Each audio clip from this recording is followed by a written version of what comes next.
what hard times are, Daddy. Hard times are when the textile workers around this country are out of work. They got 4 or 5 kids and can't pay their wages, can't buy their food. Hard times are when the auto workers are out of work and they tell them go home. And hard times are when a man has worked at a job 30 years. 30 years. They give him a watch, kick him in the butt, and say, hey, a computer took your place, Daddy. That's hard time. That's hard time. We control the sound.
Together.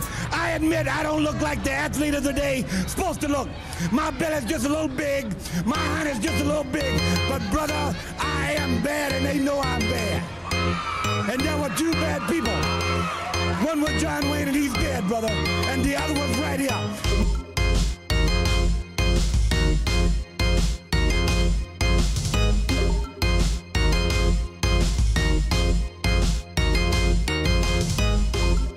Right now, I want you at home to know my hand is touching your hand for this gathering of the biggest body of people in this country, in this universe, all over the world now. Reach it out because the love that was given me in this time, I will repay you now because I will be the next world's heavyweight champion on this hard time blues. Dusty Rhodes Tour 85.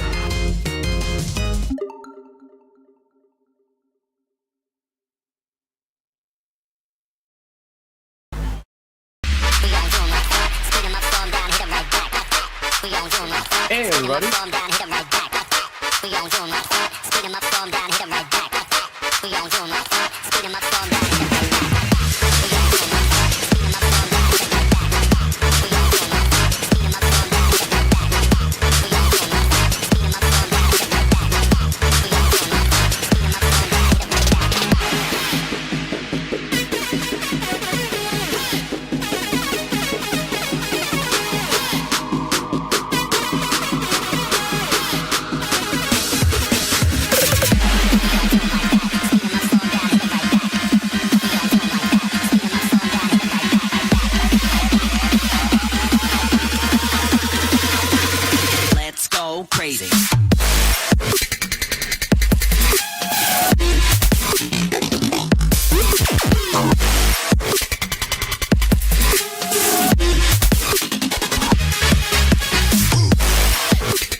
Hello?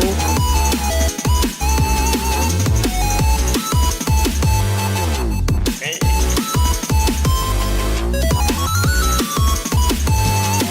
Let me get ready real quick. Hold on. Sorry.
It's because I moved it.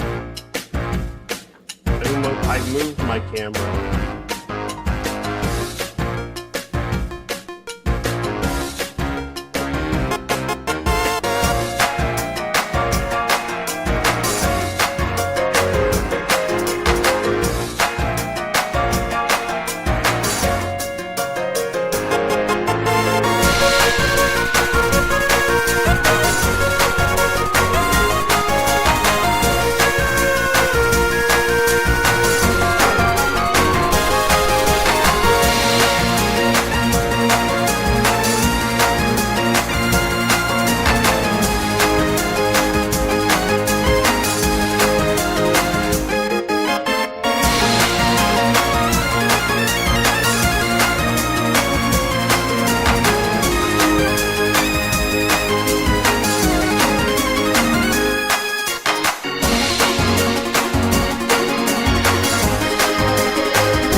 Alright. So the fuck is The this? 5 Kage Summit arc gets a lot of hate in the Naruto community. Many people say that this arc shouldn't even exist, that it's boring, that it has no purpose in the story, and this True. is simply wrong. This is Real? a very solid arc. And this video is essentially going to be me defending the 5 Kage Summit arc and explaining why it's very good from a storytelling perspective. But first we have to determine why people tend to hate this arc. Now the first reason is that it comes right after the Pain arc, which is one of the favorite arcs among the fandom. Many people have that arc as their #1 Naruto arc, and for good reason. The Pain arc is an amazing arc, and we don't have to say much about that. So the 5 Kage Summit coming directly after the arc, which felt very climactic, may seem a little bit underwhelming, Okay. and because of the heavy contrast. Oh shit.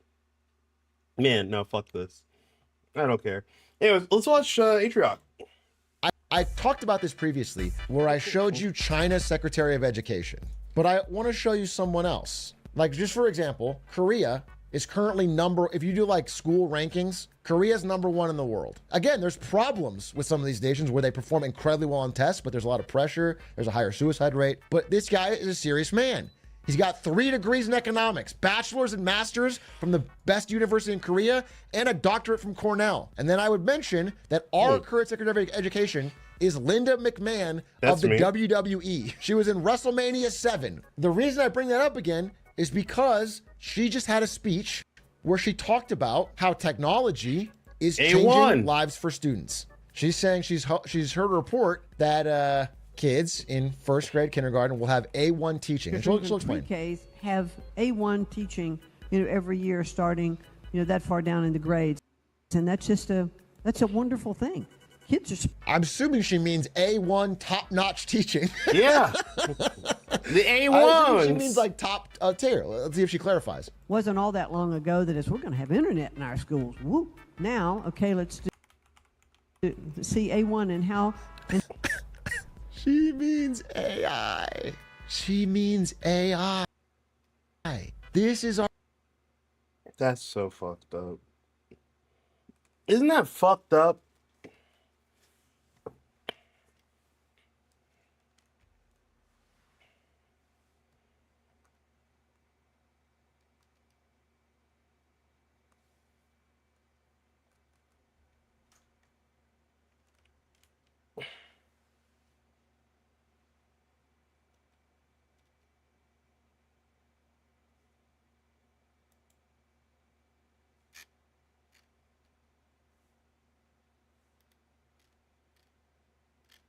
Okay.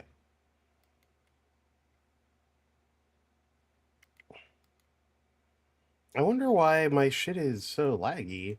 You saw this shit, right? Our Secretary of Education in this country. This is the biggest issue in education right now. We have ChatGPT cheating rampant through all of grade school, Yeah, why high am school, I? and This is crazy. I'm getting like, no shit.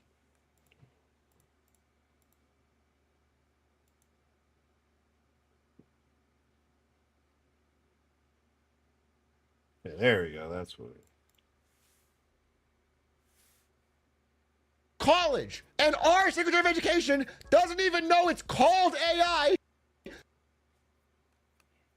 She thinks it's A1. It's just beyond cooked. I cannot debate this on a principal merit. This is incompetence at the Yeah. highest, deepest level. Yeah, now, it's I embarrassing. love steak sauce as much as the next guy, but much like a well-done steak, we are cooked. We are in Yeah. a country where 60% of people aren't reading at a 6th grade level. And instead of addressing that, we have this woman, this woman's face. She's like, she's holding in the laugh. Oh, motherfucker. A1. A1, baby. A1, dude. My jaw dropped when I saw that clip. I couldn't believe that was real. Idiot. It's intentional. And, dude, it's so funny. People that It's say this are It's intentional.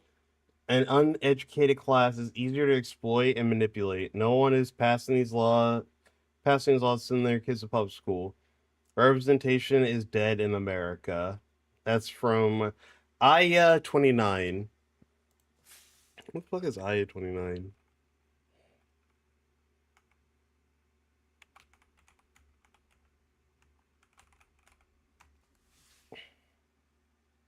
Do they stream Aya 29?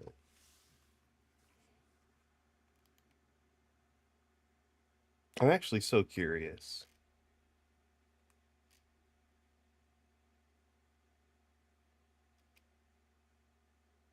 Nah, he's just a professional chatter. Okay. Hey, respect. We need chatters out there. almost God bless. as bad. You just have the same level of conspiracy theory brain rot. No, it's not. It's just Occam's razor. You can actually just follow that. They just go off the news from the last day. There is no plan. That is the scariest part, actually. There is no plan. It is just incompetence. There's no 400D chess. Every single rationale given for almost all these decisions, but especially the tariffs, gets thrown away the second they switch to a new strategy. It gets pivoted. First, it was for an external revenue service, but now there's no money coming in. It was going to get rid of the income tax. It was going to bring iPhone jobs to America, but that's got exempted. It was going to rebalance trade with every other country, but now it's only on China. Now it's all part of a plan to contain China. By the way, not to, again, I know we forget about things more than 2 years old, but there was a plan in 2014 to create a free trade network with the USA and every major Asian trading economy. Japan, South Korea, I think India was, who else was in it? And it was called the Trans-Pacific Partnership, the TPP. It was every country but China. We were going to create a network that boxed out China and left USA as one of the dominant trading partners in Asia. The first thing Trump did in 2016 is get us out of TPP. And now we are This is crazy. I actually 8 years don't later and understand. $1 short and trying to, in the aggregate, recreate TPP. But only after pissing off every one of these countries. We're in a worse negotiating position. We pissed off all these countries, and now we're trying to tariff them 10%, but also get them to agree to create some sort of network that boxes in China. It's just stupid, man. And it's frustrating me because I can't say this 10 times. I say it once, and I've said it. What else do I want to say? I'm getting annoyed. I just want to play Blueprints now. It's just frustrating. Hey, Big Ed, my crowdfunded board game company is not liking these tariffs. Don't worry, I got the plans for my American factory since these tariffs are not going to last. Are going to last. I don't know if you're joking or not, but I do want to bring up the tweet I made today because there's been a big update in the world of tariffs. A little timeline here, right? First, we had no tariffs, right? And then we had massive tariffs on the entire world. Okay. And then the market reacted appropriately, total chaos and panic. And so Trump blinked and he said, well, not the whole world. mostly China, but So 10% stupid. on the world. God damn and then it. Things didn't get better. Things didn't get better. I mean, they briefly got better. They started getting worse again. And then he said, we're waiting on a call from Xi Jinping, and Xi Jinping didn't call. And they started panicking. And then all the businesses started calling Trump, including Apple. Tim Cook had like 14 calls at the White House, basically saying, hey, this is going to fuck us over. You have to change it. And then so today we got massive tariff on China still, except for computers, microchips, and phones. Wow. Interesting. I wonder if those happen to be the single most exported things from China. Like number 1 and number 2 by far. So now we have a massive tariff on China that doesn't apply to any of the big businesses that import from China, laptops and computers. So you know what the number 3 thing is imported from Food. China after computers, phones? It's Isn't it food? toys. Oh, it's Toys toys. slash puzzles. So we aren't protecting our smartphone industry or computer industry. It's a little bit odd. I wasn't sure what the point of these were. I thought when I listened to Howard Lutnick just a few days ago, he told me, remember the army of millions and millions of human beings screwing in little screws to make iPhones. That kind of thing is going to come to America. It's going to be automated, and great Americans, the trade craft of America, is going to fix them, is going to work on them. They're going to be mechanics. There's going to be HVAC specialists. so I thought the iPhone was coming to America. So I started studying how to build iPhone. I was ChatGPTing it, dude. I don't know how to work the little screwdriver, but I wanted to learn because I thought that the job was coming here. And then not but a few days later, suddenly, out of the blue, we have an exemption for computers and phones. So I guess those industries are fine to stay in China, those high-tech ones, but we will get to keep trying to claw back the cheap toy industry. And you know what's crazy is that these tariffs only apply to the finished goods. So if you are an American computer company that imports parts from China and then builds the laptop, well, that's fucking expensive. You can't get the parts. But if you buy the full laptop from China, that's no tariff at all. So all we've done is subsidize China's laptop industry. In a way, this tariff is literally destroying American competition to make Chinese complete computers and phones better. Dude, I cannot overstate the level of incompetence. I was talking with Adish about this. I just want to say this. I'm kind of going a little bit mask off because there's nothing else to say about the way these tariffs have been handled. It's complete top to bottom incompetence, no 5D chess. It's like the Roman Emperor Nero level cell phone. I was talking to Adish and I said, I honestly thought this year I would have to have a more balanced clips channel or something. You know what I'm saying? I thought I was gonna have to like have some clips that are like, oh, that's a good point. And then some that are like, there's nothing. I've been giving nothing to work with. This is deep, lasting structural damage to the country I live in. Every single thing gets like randomly said, thrown out. They have a reason that doesn't really make sense, but then they don't even stick to the reason, and it walked back. And these exemptions, you know, again, I want you to understand again what's going on here is like in a world where there are 0 tariffs or 400% tariffs, but everything is exempt, there's no difference, right? Theoretically. But there's actually one major Welcome to difference. the resistance, difference is comrade. that everybody has to call Hold and on. beg and have favors and tricks to the leader to get on the exemption list. So it's just a more corrupt world. All it is like the big insider companies like Apple, who have connections and money, can call and get on the exemption list. So they're still working.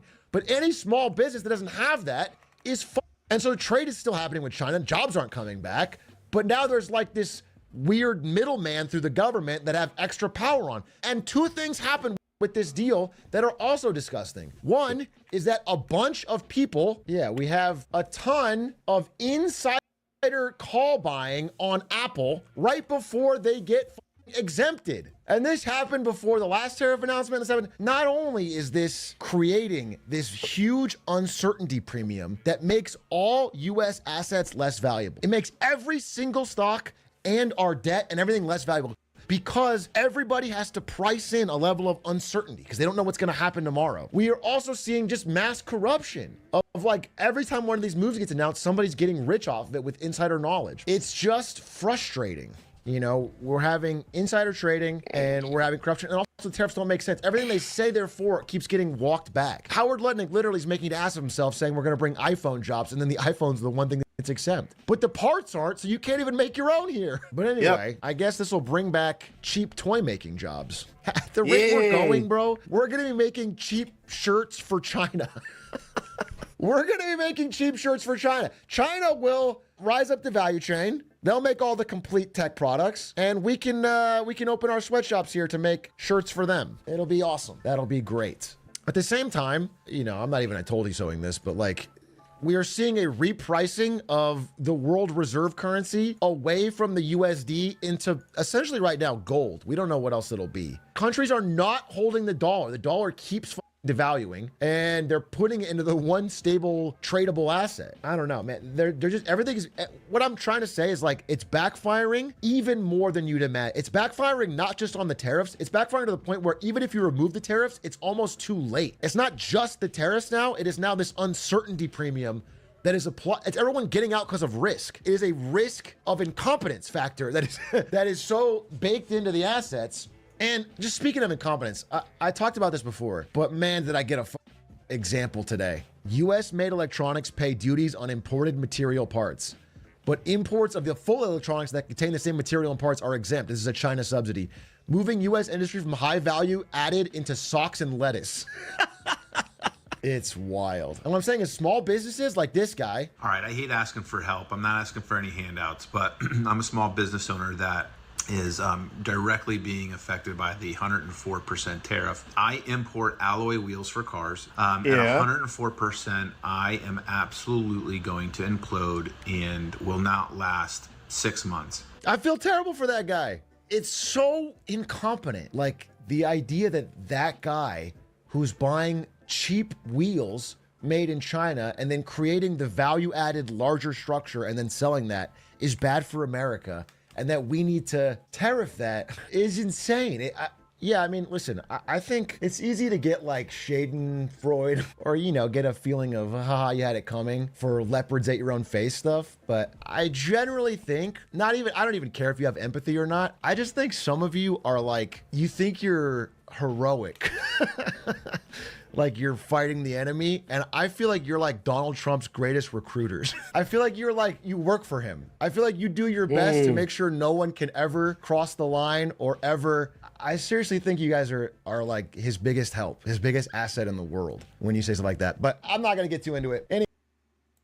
Anyway, what I wanted to say was, so many people are being hurt by this. Not just that guy. Again, I was talking with a yeah, true. guy who owns a small business in LA who imports like light bulbs and fixtures and sockets.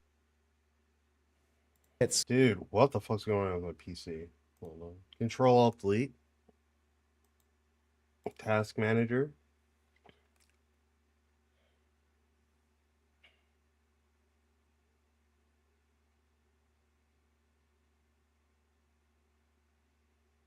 No, everything seems fine.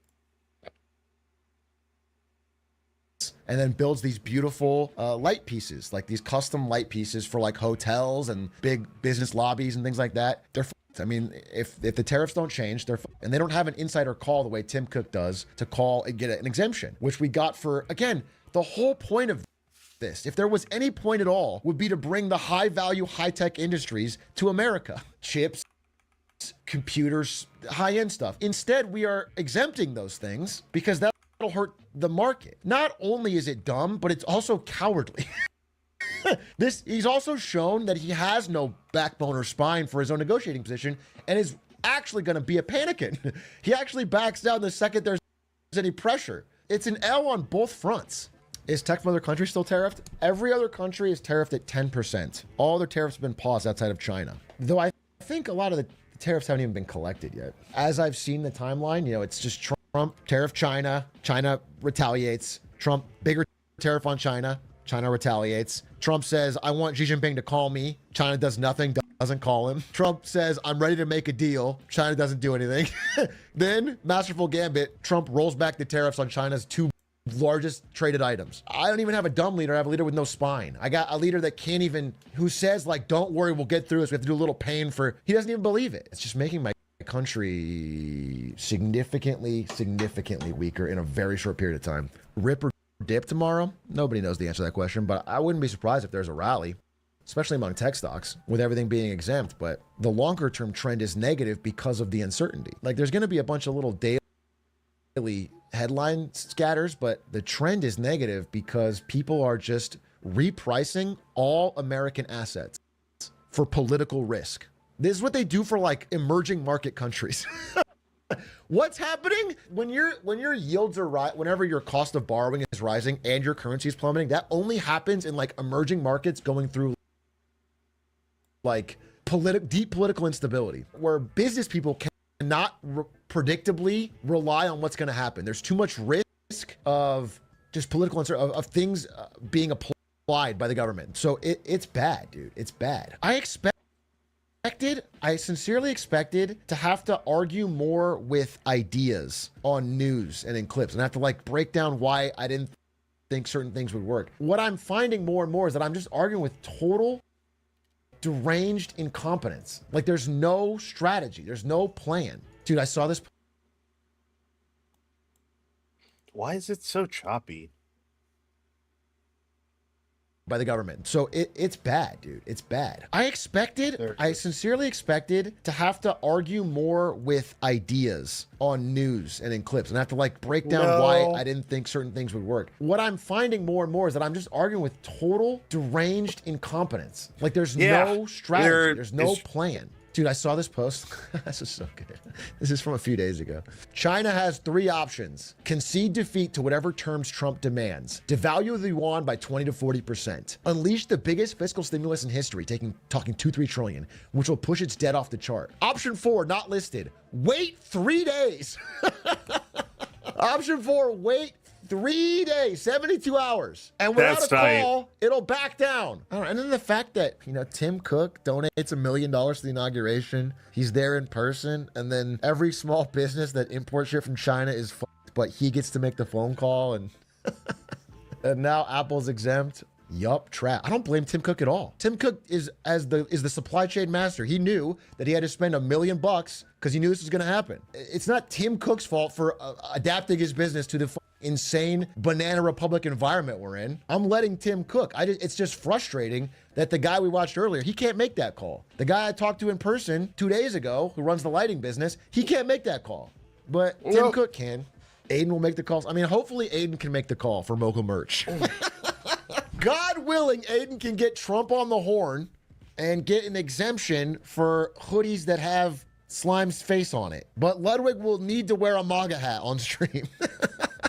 That's the environment we're in, where everybody has to go and ask for favors or give favors to the leadership. It's just, there's this big government middleman now. Yeah, it's cronyism. And at the same time, this new headline comes out, someone is bought ahead of time. So someone has insider knowledge. I barely even bring that up because that's like shockingly so low on the list of problems.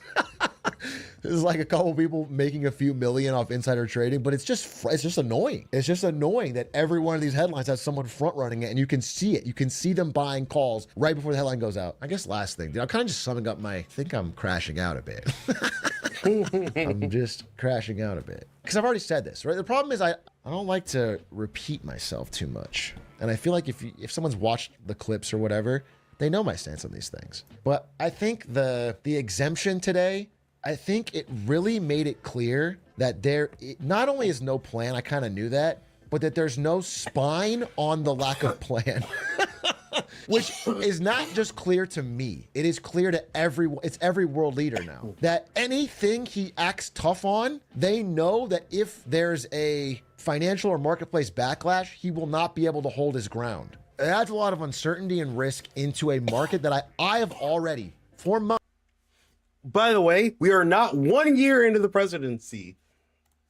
Felt was recessionary. That we've already had spending slowdowns. We've already had fewer and fewer good job opportunities. More and more like gig work, more and more. I've been saying this for a while, but specifically since the Slowly All at Once video. And so to go into that powder keg, I already thought it would be like, this is unstable. But these type of actions make it so it can go dramatically wrong, and it can go so much, things can break. Like we can have real deep structural cracks in the financial system with this level of uncertainty. It's just a big repricing that has to go on. At the same time, dude, you know, one of the things that's very near and dear to me that I talk about so much is the unsustainability of our debt. And it is, again, frustrating to have an administration that talked so much about balancing it do the exact opposite. It is only getting worse. And this is not the environment we want to be in when we're going to have to print to bail out a broken system.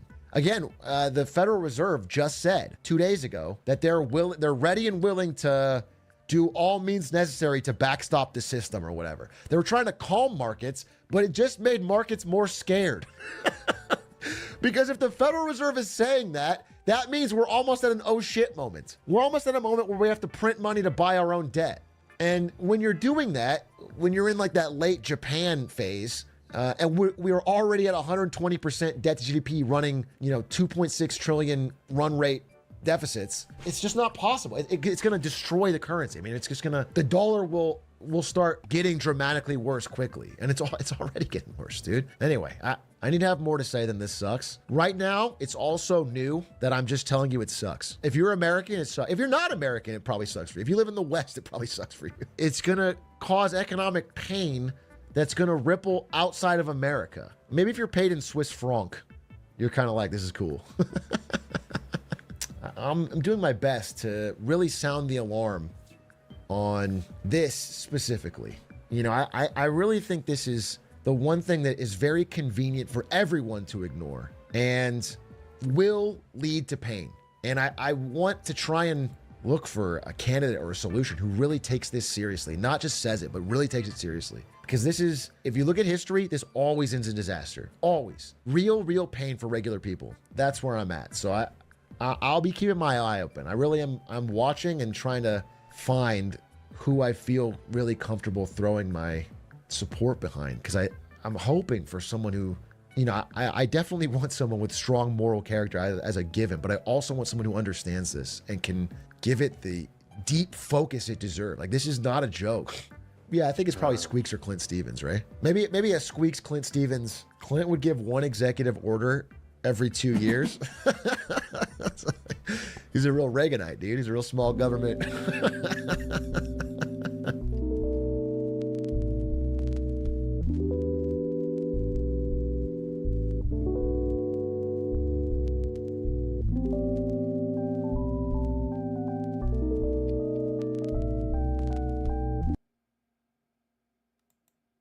Occam's razor.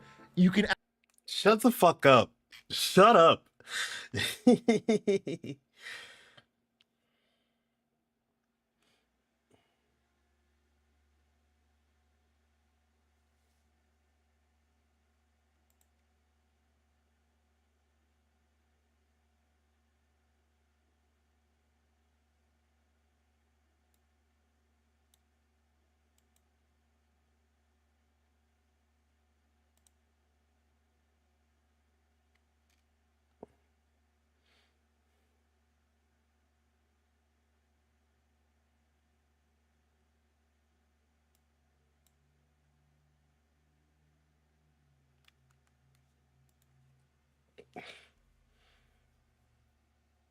Yeah, Project 2025 is pretty real, so.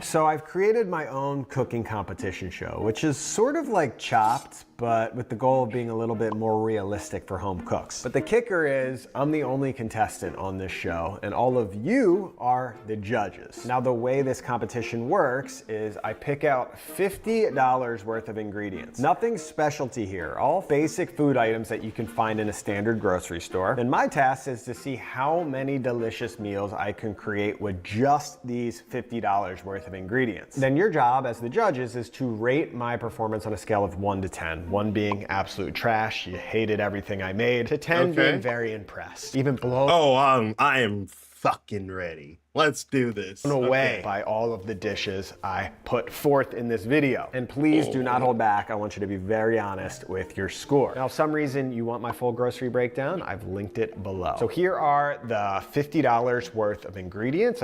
So, veggies. See, having to make flour shit sucks. Granola, those pretty tight. I have potatoes. I need to buy cheese. That's what I have to get. I chose for this challenge. And one good tip I'll throw out there is when you're doing a challenge like this and you're on a restricted budget, you want to have at least a cuisine in mind that can help guide your recipes, because that way you'll have a lot of crossover with ingredients and you'll have a much easier time using all of your ingredients and not wasting anything, which is the goal here. And I chose Mexican cuisine as just the rough inspiration. Not all of the meals will be Mexican inspired, but a few of the dishes will be. So this is all of the produce right here that I can use today. Here are all of the pantry items. And then finally, my meat, eggs, and dairy are right here. In this budget, I won't be including the pantry staples of oil, salt, and pepper. And I also saved about 50 cents for just some spices, because I definitely wasn't wasting like $5 on a whole thing of cinnamon when I'm just using, say, pennies worth. All right, ground rules done. Let the games begin. I started this challenge off just making a few baked goods right away. One, because they take the longest to make, and also once I have them, they'll set me up for other meals down the line. So I have this single bag of white whole wheat flour. It's 32 ounces or 2 pounds. I'm gonna use about half of it to make an overnight white bread loaf. So I've got 500 grams of flour plus a pinch of yeast, which I'm not including in the cost, just a few cents, and salt and water at about 75% hydration. Water is free. I'll stir that up, and I won't take you through the entire bread making process in detail. I just released an entire video on this. I'm pretty much following my standard sourdough bread making techniques, but everything is just... Oh my god, I just had a fucking... sped up a bit since I'm using baker's yeast and not natural sourdough starter. Once the dough has doubled in size, I'm gonna shape it up. I gave it a dip in some sesame seeds, and I popped the dough in a little bread tin to proof overnight in the fridge. And in the morning, it was nicely puffed up and ready for the oven. I baked it at 425 degrees Fahrenheit for about 35 minutes until it was just perfect.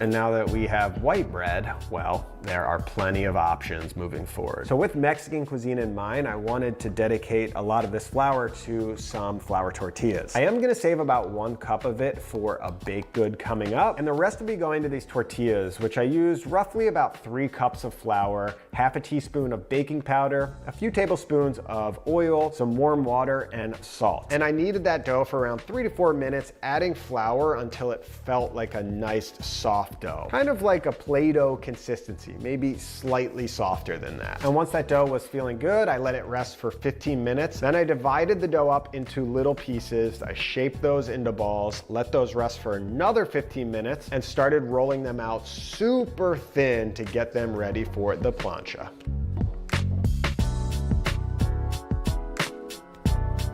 Nice. Oh, these flour tortillas are amazing.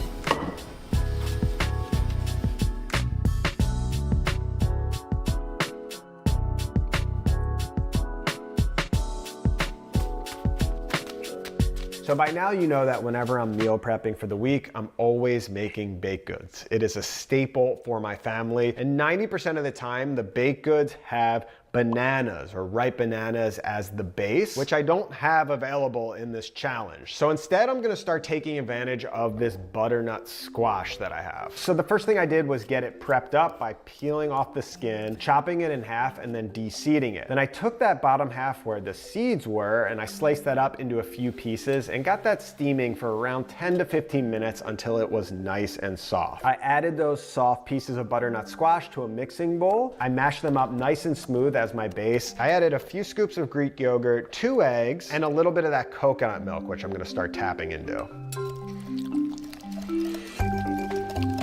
Then I added 2 tablespoons of sugar. Again, not on the list, but I wasn't buying a full bag of sugar for this challenge, just to use maybe 15 cents of it. But these muffins needed some additional sweetness outside of the squash. Then I added some lemon zest for my 1 lemon, some rolled oats, and then I ended up using the rest of the flour to get a nice muffin batter. I scooped that into some muffin tins, baked these at 350 degrees Fahrenheit for around 18 to 19 minutes until they read just about 200 degrees internal. Whenever I'm freestyle baking, I always use a thermometer, or you can use the wooden toothpick method, but you gotta check yourself because there's no recipe to go off. And these came out really nice. The butternut squash gave them a very unique flavor that I wasn't used to in a baked good, and they were definitely a big hit at home. You got your muffin? Do you like? All right, moving out of baked goods, we've got a nice base there, and I wanted to fry up these plantains. Now, these are sweet plantains. The green ones that you find in the market are the starchier plantains that are good for like a crispy chip. And what I do with these is I twice fry them, or twice air fry them. You save on a ton of oil and you still get a really delicious final product. So I just slice them up into bigger chunks. I get them in the air fryer and just give them a spray, and I threw them in at 375 degrees Fahrenheit for around 8 to 9 minutes to start. And then I leave them right in the air fryer, just like this, and I just smush them directly in the air fryer with a fork and then flip them over to give them a spray on the less brown side, and then back in the air fryer at the same temperature for just about 5 more minutes. And these come out nice and golden brown. They're crispy on the exterior, but they're still mushy and sweet and delicious on that interior. And these are a huge hit with my kids. They already love bananas. These are pretty much like fried bananas. Great little side dish, great little snack. I make them all the time. All right, before I keep cruising on this challenge, I wanted to take a minute to tell you about today's sponsor, which is Thrive Market, which is actually driving a lot of these meals today. I actually don't know what this is. What is it? Is it just another fucking food prep thing? Thrive Market is an online membership-based grocery store on a mission to make healthy living easy and affordable for everyone. And I've been neutral shipping from Thrive Zero Waste warehouses. So all of this packaging here gets composted. And I'm a big fan That's kind of cool. of zero waste. It's kind of the point of this video. There's a month for a year. Go to thrivemarket.com/ProHomeCooks for all the potatoes and onions just staring at me right on the countertop, and the first thing I thought was Spanish torta, because that dish is the absolute greatest use of potatoes, onions, and eggs, all of which I have in abundance right now. And there's lots of techniques out there for this dish. This is my own personal version that's pretty simple to pull off at home. I started off by slicing up 2 small potatoes very thin, which is important to help them cook quickly and get nice and soft. And then I sliced up some onion, pretty much the same size as the potatoes, and I got a little 8-inch pan on a burner, added a good bit of oil. A traditional recipe uses so much more oil, but then you have to do something with that excess oil. So I'm just doing a little shallow fry here. And I fried these up until they were super soft, which took around 10 minutes. While the potatoes and onions were cooking, I cracked all of my eggs in a bowl and whisked them up. So the potatoes and onions, pretty nice brown here. They're super soft. I'm just gonna salt them a bit. Give those a mix. I like where that's at. Turn this off. I'm gonna pour off all that excess oil. We don't need that right now. And now we take these warm potatoes, pop the warm potatoes in the cold egg, and just give that a mix. Oop, don't put the pan on there. Idiot. And the warm potatoes start to just lightly set the eggs. Let this sit for like a minute. Clean out the pan, back on the heat, add some of that reserved oil. All right, now eggs back in. Pull in the sides like you're making an omelet. Take my cheese block. I'll grate some cheese. This is optional. Everything's optional, really. All right, so outside is cooked and getting brown. Inside super runny. I'm gonna take a plate. Here we go. Hope for the best. Okay, that worked. Now we have to just slippy dippy back in. Trying to get all that egg. We'll just tuck in the sides, give it a few twirls just to get some even cooking. You want it nice and moist on the inside, like a medium rare steak. That's what we're going for. You don't want to go well done on this. I'm gonna pull it now. Boom. My version of a Spanish torta. So I was feeling pretty good at this point, but I needed to make a bigger dent in all of these remaining ingredients. So I decided to make a soup. And don't tune out right away when I say soup. Most people think soup is like old people food. But knowing how to make really good soup with rendering, keep cooking, and you can develop so much more flavor. for something else, especially I in just the don't cold think it's months. hard. So I'm making a crispy beef and butternut squash soup. First, I added some oil to a pot. Okay, put the meat. Beef at this point. Residual oil, get those aromatics in there and just cook them down until they are nice and soft and sweet. And the base of this soup is gonna be the final two potatoes and almost the rest of that butternut squash. I peeled the potatoes up, chopped them into small cubes, and then chopped up the butternut squash pretty much the same size. And once those aromatics were looking nice and sexy, I added some salt in there, and then in goes the potatoes and the squash. I covered it with water because I didn't have stock, but you can use stock. And then I let that cook until everything was nice and soft. And then this is my favorite technique for soup of all time. It's the ultimate soup hack. I take my immersion blender, you can do this with a regular blender, and I do a half blend. So you get kind of the best of both worlds. You get a little chunky, you get some smooth creamy. I personally love this texture for soup. And after that, all I had to do was add back my beef, a little bit of chopped cilantro, some lemon juice just to kick things up a bit, and then salt and pepper to season. And I serve that up with some of the fresh bread. Yeah. Oh,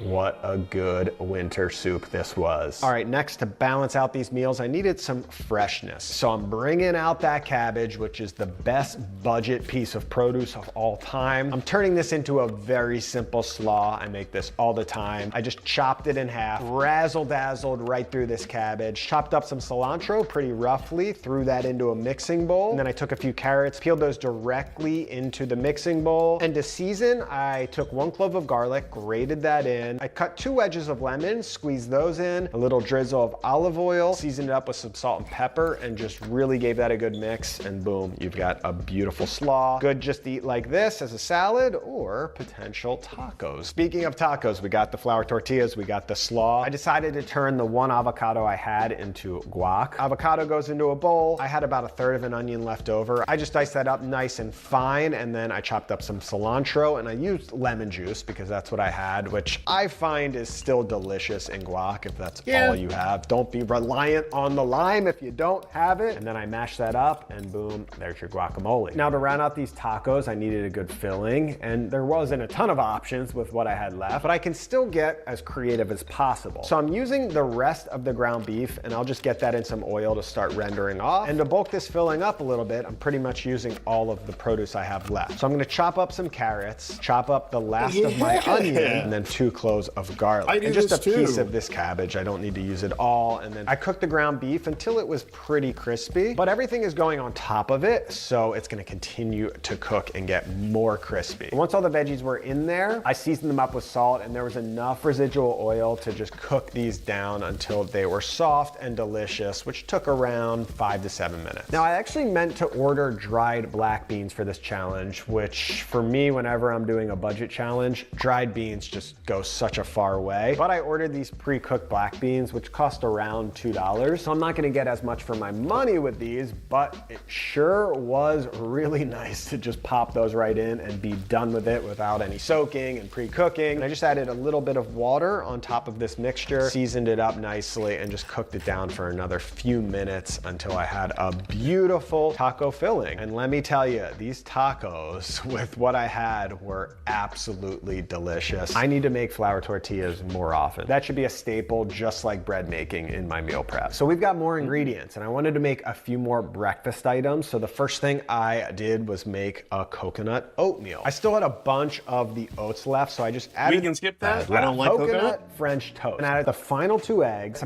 It's coconut French toast. I do just use milk. I've made— First thing I decided on was taking that tiny bit of yogurt left, adding the rest of my lemon juice. I added a little bit of cilantro and some salt to season. And then I just mixed this up for a nice little zesty yogurt sauce that I actually popped on top of the Spanish torta for a nice little complete breakfast. I almost forgot, I did use a good chunk of that cheese to make some grilled cheese sandwiches for my kids, but I still had a big chunk of that cheese left. So everything else was put into making a mac and cheese for my final dish, since I had that pasta, that penne. And that's the first thing I did. I got a pot of water boiling and I popped in those noodles. I also had a little piece of butternut squash left, and I threw that in with the noodles to boil together to add some extra flavor and just bulk things up a bit. I got some garlic cooking away in some olive oil, and I added on about 2 tablespoons of flour, and I was very disappointed at this point that I didn't save just a tablespoon or 2 of flour to make a roux for this cheese sauce. Everything would have just worked out so perfectly, but I had to bring in the backup. And I cooked down that flour in the oil for about 2 minutes, and then in went the rest of the coconut milk, along with some water to get that perfect consistency, which I heated up to get it nice and thick. And then I seasoned this up and grated the rest of that cheese, and that went right into the sauce to melt down. And then when the pasta and squash was done cooking, I added on that cheese sauce, mixed everything up, and then check this out. I took my final garlic clove, final bit of fresh cilantro, and my final bread slice. I threw that into a food processor until it created a breadcrumb, got that frying off in a little bit of olive oil just to start that crispiness process, and then top this mac and cheese with a garlic cilantro breadcrumb. Bake that off in the oven at 425 degrees Fahrenheit for about 15 minutes. And oh baby, this came out so much better than I could have ever expected. I am not lying. Usually these final dishes you make with just random ingredients in your house are like, you know,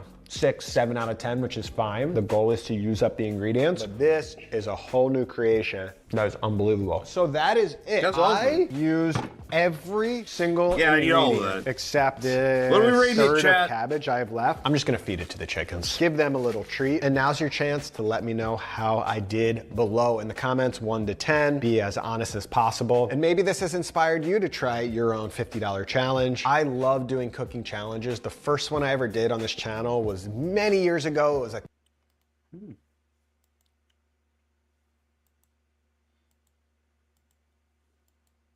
All right. Let's see if he actually does. Asmongold is officially older and a student at Columbia University, deeply involved in the pro-Palestinian activism. Yeah, the guy that got kidnapped. Disgusting. And his Palestinian deport him to the occupied West Bank, where escalated. On April 12, 2025, political streamer Stephen Destiny commented on the ongoing divorce proceedings between fellow streamers Nick Numplol and Malena Tudi. While reacting to a Twitch stream by YouTuber Henry Resilient, which discussed alleged court documents related to the case, Destiny expressed concern over Emma Plol's legal position in the following clip. This is ridiculous. Like, we're not going to go through all the effort to compile these statements for you. This is stupid as fuck. But they're making this objection when she's saying, can you send me your bank account records? This is not... first of all, it's not burdensome. You're literally just bringing up PDFs for bank statements on your bank account website, number one. Number two, outweighs the benefit. These are paramount. These are the most important records that she needs. This is... that's likely buttoned up. Okay, so bank statements. You're like, no, bitch. No. Jesus. And then, okay, so they're just giving a boilerplate, no response to everything. Object to this request for production to the extent the burden or expense of the proposed discovery. Okay, so it sounds like so my guess is Nick is and he's just going to fight all the way down. Just in reading this response, it seems like he's totally and he's just going to fight to the bitter end on this. Outweighs its likely benefit in. A significant point of contention highlighted by Destiny was Numplol's legal team's alleged objection to providing bank account records to Malena's side. He criticized this stance, stating, they are making this objection when she is saying, can you send me your bank account records? First of all, this is not burdensome. You're literally just bringing up PDFs for bank account websites. Number two, outweighs the benefit. These are paramount. These are important records that she needs. Destiny also noted that Malena's legal team has accused Numplol's objections. I just watched the fucking coming video. Back for more money. Dude, what is this shit? Get better, man. Never marry a woman for F's sake. Malena said on her and his stream, she took 75% of the revenue when streaming as agreed, since day one of her coming on stream, and she is coming back for more money. Never marry a woman for F's sake. Malena said on her and his stream multiple times that Nick did not want her to stream on her channel because it was better to have it on just one stream. That point alone is going to hurt Nick's chances a lot. Divorce in the USA has always pretty much been, when you get a divorce, the wife gets half. In this case, especially Malena was heavily involved in the stream. She's going to get half of everything. It wasn't some huge fumble by NMP. Prenup would have not protected stream revenue, really. Twitch viewer serving life in prison for murdering his mother and keeps sending psycho emails to female streamer from the prison computer. I stopped emailing you in 2021 in October, and I think it was like, when was it? It was like 6 months after that. Is when he killed his mom. Ah, yeah, he's been emailing me since 2020. Oh, 2019. The first one's 2019. Yeah, so he schizo emailed you from 2019 until and now he's trying to contact you from prison. He tried once in 2024 and he just tried again. You were talking about? I watched Sodakite in 2020 to 2022 on NoPixel. I did not know she was harassed to this extent. No wonder she quit streaming around that time. This S must be frightening. I'm 100% sure if the prison or local sheriff's office, sheriffs run county jails in most places, were reached out to with evidence, they would revoke the person's computer privileges. That's assuming they're from the US. If they in one of them nice EU prisons, who knows? On April 13th, 2025, Russian Twitch streamer Gilticus was live streaming her trip in Japan when she was allegedly approached and grabbed by a local man near a parking lot. The man reportedly called the police, but after a conversation, both parties were released without further incident. A clip of the incident was shared on the r/livestreamfail subreddit, sparking debate among viewers. Some users suggested the man wanted Gilticus to leave the area, possibly due to concerns about streamers disrupting public spaces. One Redditor noted that the man said, "What are you doing? Stop, I'm calling the police," while holding onto the streamer in the following clip.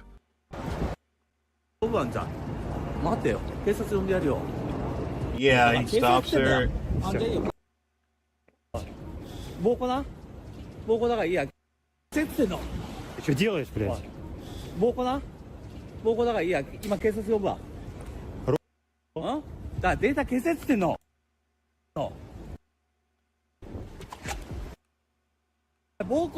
Holdman screaming assault as he pushes and grabs his jacket. I think Japan has strong laws about filming strangers without their consent. This is a cultural clash. He's within his rights to demand the footage be deleted if he's filmed, but I doubt he understands he's being live streamed or what that even is. Japan has a lot of older citizens like this, and if more of them feel affronted and disrespected by it, I wouldn't be surprised if public streaming got banned there altogether. Draw thought gone wrong. Everywhere, guys. Everyone. It's best for everyone.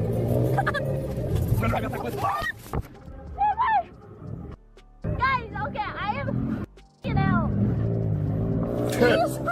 What the hell? I told you, I warned you guys. It's coming. Go, go. Runner attack, runner attack. Runner attack. Just runner, help me. T10 arrives on the street. So that's good. That's good content. I don't know these people. Wow, good job, man.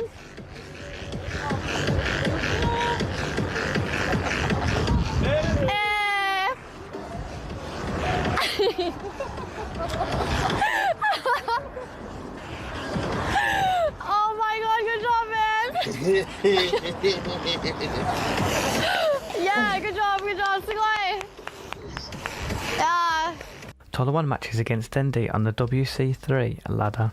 Just as I was finishing my gardening, I was watching a little bit of Dendi while watering the strawberries, and I saw that Dendi met Tyler1 on ladder.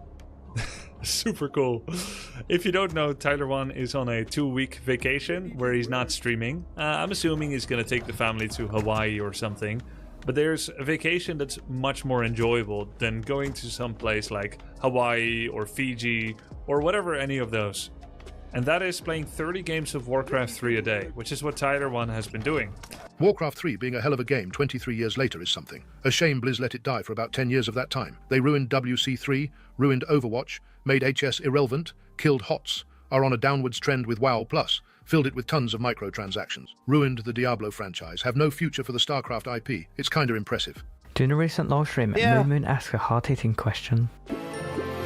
You guys ever jerk off with shampoo when you were younger and give yourself a chemical burn? Yes! Oh my god. Yep.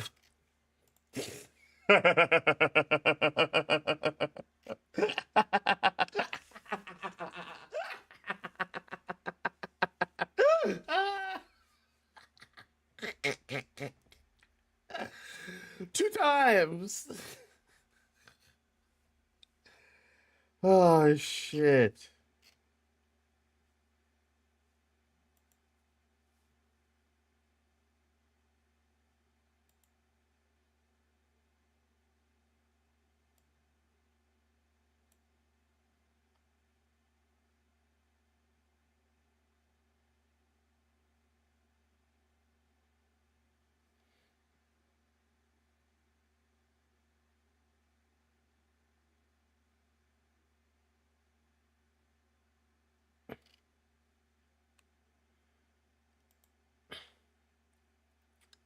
God damn, Moon. Fuck.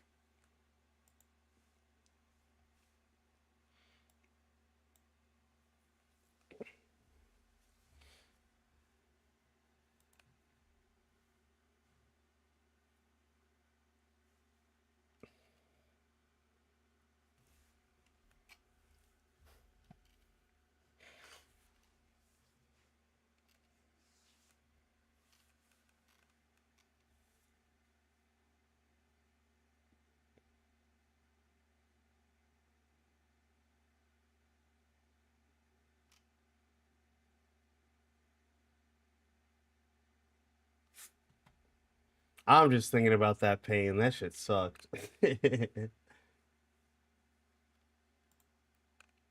No, you weren't. Shut the fuck up. And then I started talking to G2, but that was like fast forward a couple years later. I was talking to Carlos actually, and that was before he went super like grift. And we had agreed that if I was to sign with G2, I would have my own cooking show with G2, where I would cook food, invite a guest over from the League community. We'd share my meal, let them, ask them about how it tastes, and then interview them and ask them some question while we both ate the food. And it was like such a cool idea, but it never ended up aligning and working out. It's showtime! Damn. I'm trying to think what else happened in LA during that trip. It was a wild one. I mean, I went to that one party, but I told you guys all about it already, and I met the stinkiest person on all of planet Earth. I went to a nice LA party. All the cool streamers and influencers were there. And somewhere in that house, I believe it was Nate. I can't remember. It wasn't Nate Shot's house. It was the brand new 100 Thieves facility. We were at the 100 Thieves facility, and there was a party. Everybody was there. Any streamer you can imagine that was relevant at the time was there. Everyone's having a good time. I'm being a little shy. I'm checking out the weather in Tokyo and what have you, as I usually do at a party. Not a party person. I'm playing fucking Geometry Dash in the corner, seeing the levels of precipitations. Oh yeah, 3 inches of rain in Tulum. But there's like a dark, musky aura cloud surrounding the entire 100 Thieves facility. And I'm like, bro, what the fuck is that smell? What the fuck is that smell? And I'm like very curious because my nose is offended. I've had a little bit of alcohol, so I feel like my senses are like heightened. You know, I'm like hyper focused on this thing that is just molesting my nose. And it's not like an overpowering perfume. It's not a pleasant smell. It smells of like a cadaver. It's very nasty. And so I go in because we were outside just hanging out all together playing basketball. And man, there he was right there, talking to people, sweating. You're roasting me out, dude. Buckets. For feeling me, I met Nate Shot and he was like so nice. He really, really wanted to sign me as a content creator.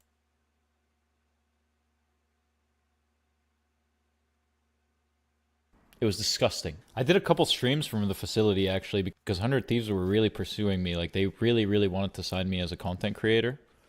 They were feeling me. I met Nate Shot and he was like so nice. And he had aura, man. Nate Shot is like a cool guy. Like you could tell he was business smart. I got a tour of the facility and all, and I was tempted to sign with them because it would have been a lot of money for me. They were offering me like $2,000 a month to just be affiliated with 100 Thieves. At the time, for me, that was a ridiculous amount of money. But then they dropped a little nuke on me. And they were like, well, we would probably require you to either live in LA or come down to LA like once a month in order to shoot content and promote our merch. And I was like, well, it's been real, guys. I don't want to do that. And then I started talking to G2, but that was like fast forward a couple of years later. I was talking to Carlos, actually. And that was before he went... We just saw that. Asked them some question while we both ate the food. And it was like... had talks with like every fucking org. It would have been a really good idea. But at the same time, I also don't regret not taking any of those deals because I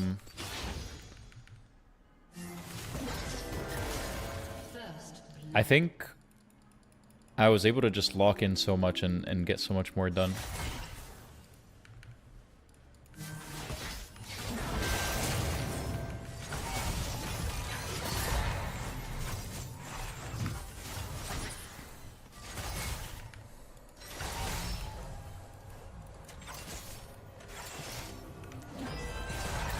Oh, if that lands.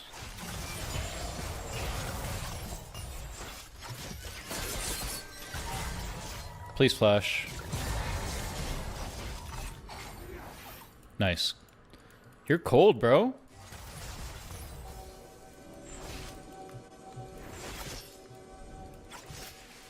Yeah, I did fine on my own. I did more than fine, I mean. Are there any deals you regret not taking? No, to be honest, no.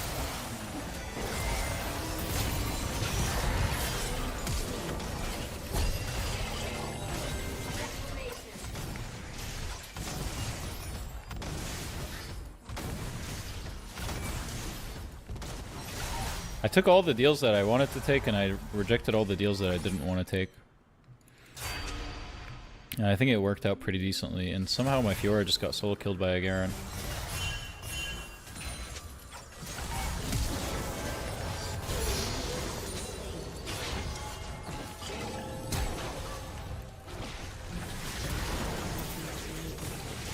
Yeah, going down the org path is definitely... But you have to understand that for small streamers, like, if you can get a stable source of income that's coming in every single month, that can make or break your career, because I was lucky enough that I was living at my parents and I didn't have to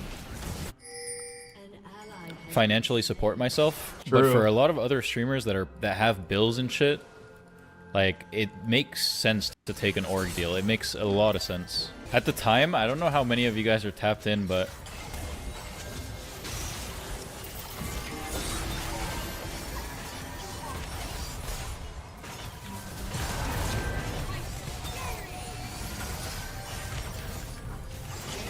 fuck, my bad. 100 Thieves had these 3 guys called... They were Frosty... it was 4 guys. Frosty, Avalanche... Yeah. Mako, and... I forget the other guy. Classy? Classify? And those guys ended up really, really fumbling with 100 Thieves. But I met them and I went over to their house and they were really cool. They smoked a fucking lot of weed though, man. But I guess that's what you do in LA. You just smoke weed. I remember they were hotboxing the fuck out of their crib. I was playing FIFA and I couldn't even fucking see anything. At the time, Dom was like the ultimate stoner. And I took like a hit of his joint and I didn't even realize that I was like, while I was lighting up the joint and like smoking, I was just cramming the fuck out of my thumb entirely.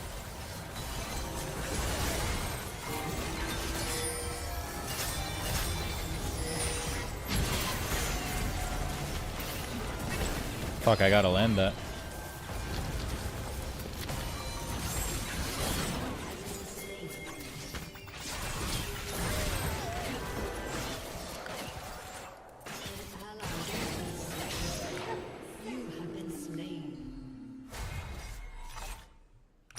Bro, my thumb was like completely black. I was just cramming it. Yeah, never accept a joint from I Will Dominate. You are gonna die. Okay. Who do you think of the 3 of us is most likely to go to hell? Oh, you're gay. Oh. I have beef. We're beefing. Okay. March. Fuck you. Whoa. Yeah, that's right. Whoa. Moving quickly to Cutie Cinderella. Fuck you. Okay. Whoa. Will, you're fine. I don't know what you're talking about. Fuck you. Fuck you. What is happening? Shut up. Why Shut are up. people yelling at me? So you just died. What song do you want us to cover? Here's what I want. Uh-huh. My neck. My back, lick my pussy and my crack. Honestly, like That's awesome. She's kind of hot. And it looks like Cutie. Yeah, Oh, Sean thinks I'm hot. That's what I'm saying. There you go. In his defense, he does have almost full-blown face blindness. That's true. There was a time in our life Wait a where he second, would what go the out fuck? at In his clubs. defense. I have no idea Shut what the the fuck you fuck guys up. are Shut talking the about. fuck up. Shut up. Whoa! Wait, you should tell your airport story that you texted me. What happened is super early in the morning. No, it was super late at night. Not a Or son. super late at night. I'm flying to England. Okay, sing deaf. No, I know. No, And Mr. I got 18 Don't have on my autism. autism. Hold on. Don't have For the autism, record, by you the would way. never It leave. was a night. You would never leave early in the morning to go to England because you would arrive at a weird time. They would never do that. Okay. You're really defeating the allegations. It's really late at night. It's a red eye. Yeah, it always is. You cunt. Unless you leave from JFK, you can leave in the morning. Sorry, different. Go ahead. Sorry. Was it an Airbus or a Boeing? It was an Airbus A380. Can I tell my story now? That's what. That's one of my favorite Oh, I movies. love that movie. Oh gosh, get off your phone, faggot. I'm trying to calling log you my that. calories. I don't think my What's boyfriend up? would like me sharing, especially after you two Austin! walked in and showed me your penises. We could share a bit. We did not show you our penises. me. You put us in these hussy costumes. Yep. In her defense, they you did. did both show her your They penis. walked in. They said, "Can you see my wiener?" What? Whales Yeah. commit suicide. They by- do? Yeah. Yeah, like, and are they sometimes your mom goes to the beach. Oh my god. Well, at least I have one. I'm not gonna look at myself naked. You are beautiful in every It's And fine. they We all go have- away. we all circle. have- Words Can bring you down. Don't ever say we don't cater to you. We We're are- serenading you right now, you wet bitch. Good celebrity look like you get is Margot Robbie. Yeah, Margot Robbie from I, Tonya. Okay, but like if you went to rehab, then you could just be Margot Robbie. He doesn't look you in the eyes when he talks to you. He ignores That's you. not Mystique. That's autism. Okay, that's true. Austin has been a part of, I think, 4. Oh, He's done great. You know, that's so rich because you didn't invite me to any of the other ones, and I'm not in a group chat where I know the itinerary. So how rich is that? Boys, we have a guest. Boys. How rich? This is great. How No, rich is this is that? great. Not in the group chat. No, Don't no, have no. the itinerary. No. Texting the group multiple different No, I'm times. not- Where's the address? I No do response. I do text every morning. I'm going to defend myself, Connor, because Okay, it's not okay. often that I get the No, no, opportunity sure, to do go so. ahead. Yeah, no. I arrived. I keep lists of things that interest me, even when they have no practical use. Sir. Train schedules. I don't have any of those. Know Austin, them. we just talked about my flight flying into you London, corrected his and you details. literally corrected Hold on, numerous hold on. details. Let me. And then wouldn't stop talking about how you. Do you collect historical pieces of like Jets history and scores and things of that nature? Do I collect them? So or- the reason why I know the answers to these questions is I have flown on those flights. but you also actively look at flight maps. then when it is when it is relative to like I'm not just like looking You at look flight at maps. your friends' flight maps too. If they're like on a plane and I'm like seeing when they're gonna arrive or when they need some information, sometimes I'll look in the sky and I'll be like, I wonder what plane that is, and I'll pull out. I didn't tell you what he said. That's fucking insane. You could just have one. Like start vibing a girl, and then he'd like lean over and be like, "Is this person attractive?" Wait, really? I can't see in the Yes. dark because I Wait, would you fuck with them and just tell them yeah, and then No. sometimes they wouldn't? No, he's dude. Couldn't do that. No. That's like leading a blind man into traffic. Yeah. Okay. So here's the thing. Here's the thing. 2, 3, 2, 1.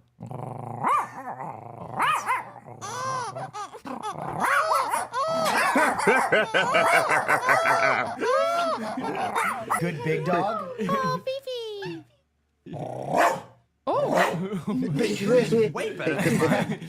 You just scared the shit out of me. That was fucking sick. And Thank you. Yours is amazing. What do you have? Like, come on, drop something. I don't have dog. Yeah. Don't have List dog. the ethnicities that I have slept with. I'd love Are to you hear ready? this. Yeah. I don't think we need to do Japanese, this. Yeah. Filipino, Yeah. White. white. Have you ever had No. sex with someone who doesn't know how to do ballet? I mean, the Japanese guy was a ballerina. He was a ballerina.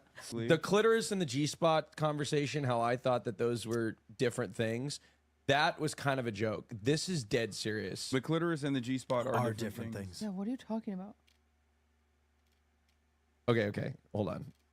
I've heard from multiple people that they don't know how to behave when they visit your house. Because he doesn't talk to you. I walked into his house. I had a full conversation with his mother. He is so unaccommodating. It's crazy. I'm in the zone, dude. Dude, he does. When you come over to Hassan's house, you just sit there say, like "I'm next in to the him like zone, a dude." hostage. You can't just listen blow to him off. You can't blow somebody off with "I'm in the zone, dude." What the fuck? Or like next to him like a hostage, and just listen to him talk. I'm in the fucking zone. Something wild. When you meet Hassan, it's just like, okay. Like aloof. That's the word. He's aloof. Whenever I introduce people to him, I'm like, hey, now don't expect a human interaction. I'll be like, hey, don't expect him. He may not say hello. That's crazy. Okay, y'all are goofing. It's absolutely pretty true. Hassan was making fun of my pet voice. Do you have a pet voice? Of course. Yeah.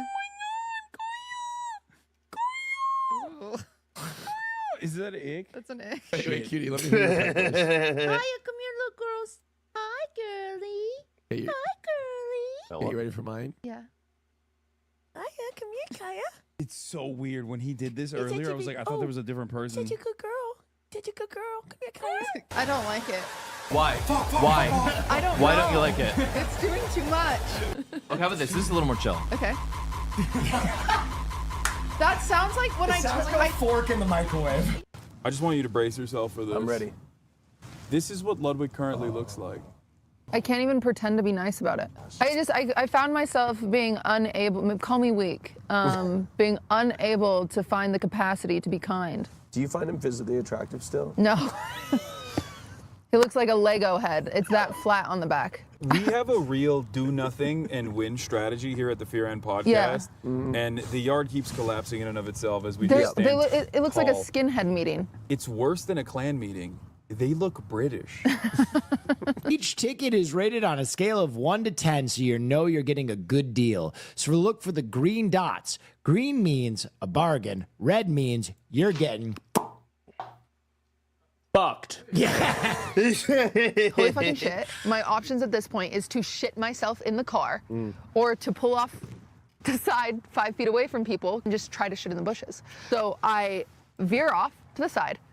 I get out of my car, I run, I open the side door, and I just shit on the side of the road. It was my only option. Wait, you shat in the wild? Yes. Like straight booty cheeks looking into the Yes. moonlight. What you don't understand is also the highway is elevated, so everyone on the highway that stands still can just see me. It wasn't moonlight, it was middle of day. It was like 1 p.m. Oh my God. Hell yeah, I get it. Oh my God. That's what I'm talking about. And think about that. Shit in the car. No, you can't shit in the You made the right choice. Okay. You made the You right should have still choice. used the grocery bag outdoors though. I pooped outside. So finally, I pull up to a gas station. I get out of my car. I go inside. I buy baby wipes. I buy Okay. air freshener. Yes. I buy deodorant. I buy Yep, just like everything. anything I can that I think, okay, this is gonna fix this situation. Nothing is gonna fix the I purchase it. I go to the bathroom. When I go to the bathroom, I pull my pants down, and I realize that when I shit on the side of the road, that I hadn't pulled my pants out of the way. No! So the back of my pants. Don't make that. Listen, I don't care about any of you being sexually attracted to me. I'll tell you everything. So my shit was the consistency of like soft serve. All down the back, because when I shit, I like pulled, right? But you didn't pull my trajectory was off. All down the back of my leggings is shit. So you walked to the gas station, they were like, damn, that's a Dookie girl. They were like, that's Dookie Cinderella. Yes. Can you imagine? Hell yeah. that you have? That's pretty good, Everything can be actually. solved with ass. Think about it, okay? A nigga mad, right? He need to take a shit. He take a shit and he like, You know what I'm saying? What do gay niggas do when they get upset? Ass play. Think about it. Think about it. Ass play. Niggas mad. Why? Because they got a stick up their ass. Pull the stick out. Shopify.com/fear. What would you sell if you could sell something? Quick. 3, 2, 1. Penises. Fuck. Let's do that again. That's it. Yeah. Claudia and I watched your stream on election night. I loved partially because it was the outcome. Speak for yourself.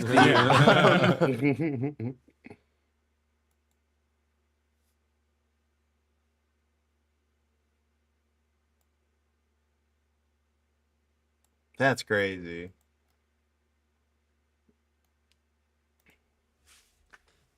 Look, when you were watching my videos, I was not watching you all the time. Unless you had a Microsoft Zune. That's with an N, folks. Remember the Zune iPod battle? I mean, that was a real... No. If someone offered you a chance to be the best version of yourself, younger, more confident, perfect, would you take it? That's pretty much what the substance is. A drug Good enough for me. I trust you. that takes everything that is you and creates a better version of you. The catch? You only get to experience the better you for 7 days at a time, sharing the experience with your other self while remembering to respect the balance. The Substance is a movie that was theatrically released in late 2024 and gained mass popularity. I'll probably give it a shot. This hole in the wall in Japan has everything.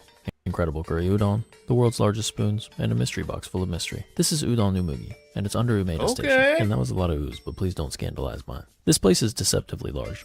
From the outside, it looks like there's only enough space for me and whichever of these lovely ladies in the window I decide to eat with. But when I walked in, I realized there's plenty of room in here and I look like an idiot with my entourage of plastic food models. Curry udon is underrated. I don't care what anybody says. Even if it gets some attention, it doesn't get enough attention. And the bowl I had today was spectacular. First of all, the tempura chicken topping is completely unbothered by the curry broth. It was crispy until the very end, and the inside was cooked absolutely perfectly. The noodles were playfully springy.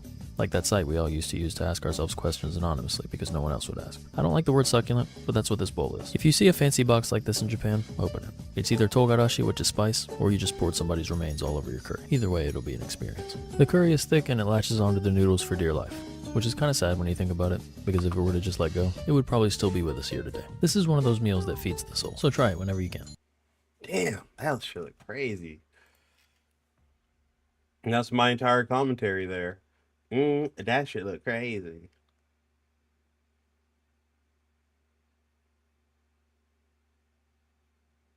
I also thought that spoon was like food. This hole in the wall in Japan has everything. Incredible curry udon, only enough space for me, idiot with my entourage of plastic food models. Curry udon is underrated. I don't care what anybody says. Even if it gets some attention, it doesn't get enough attention. And the bowl I had today was spectacular. First of all, the tempura chicken topping is completely unbothered by the curry broth. It was crispy until the very end, and the inside was cooked absolutely perfectly. The noodles were playfully springy.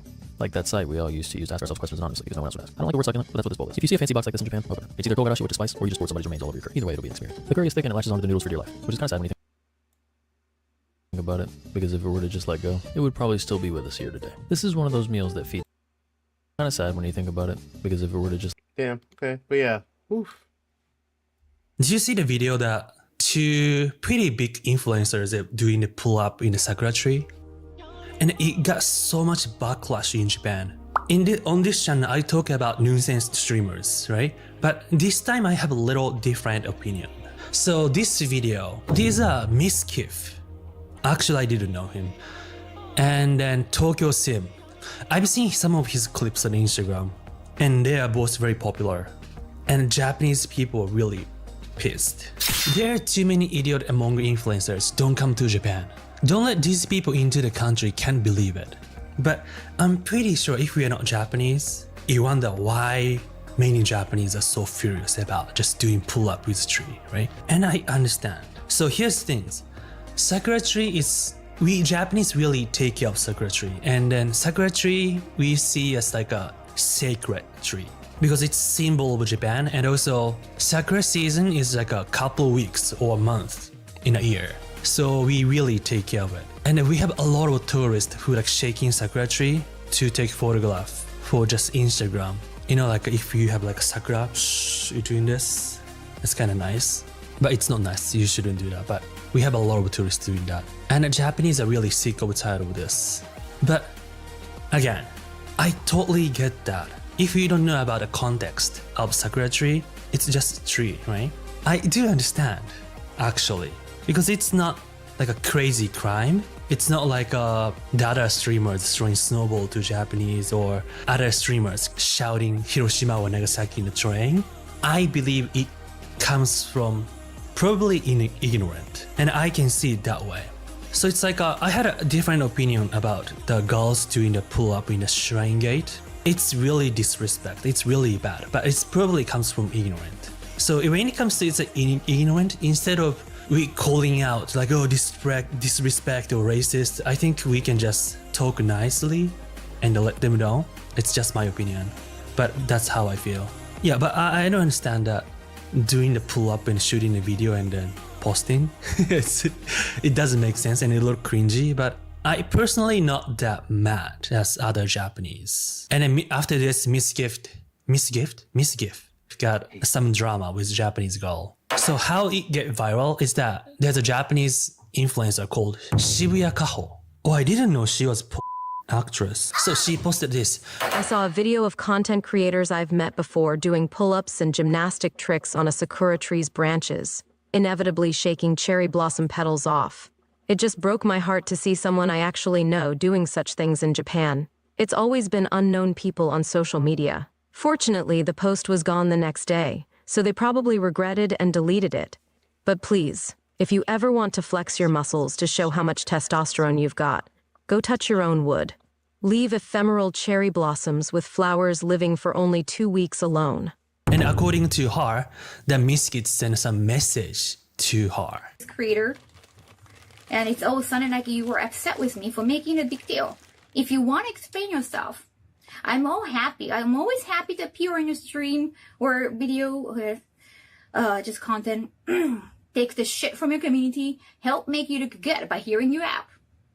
Let me know if there is anything you'd like to do. But please know it wasn't a personal attack on you or the other guys in the video. I would have felt and done the same to other creators I met. Locals in Japan are too frustrated with tourists causing troubles, whether they do that out of malice or oblivion. Now get it nice and simple, professional.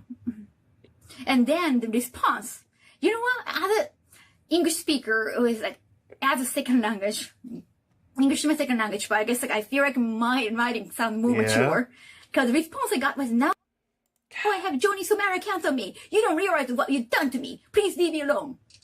Me. What the fuck? What? She doesn't understand how bad the Johnny Somali accounts are. Like, people are gonna want to try to kill him. It's not about you. To be honest, I'm not sure about this drama. It can be avoidable, right?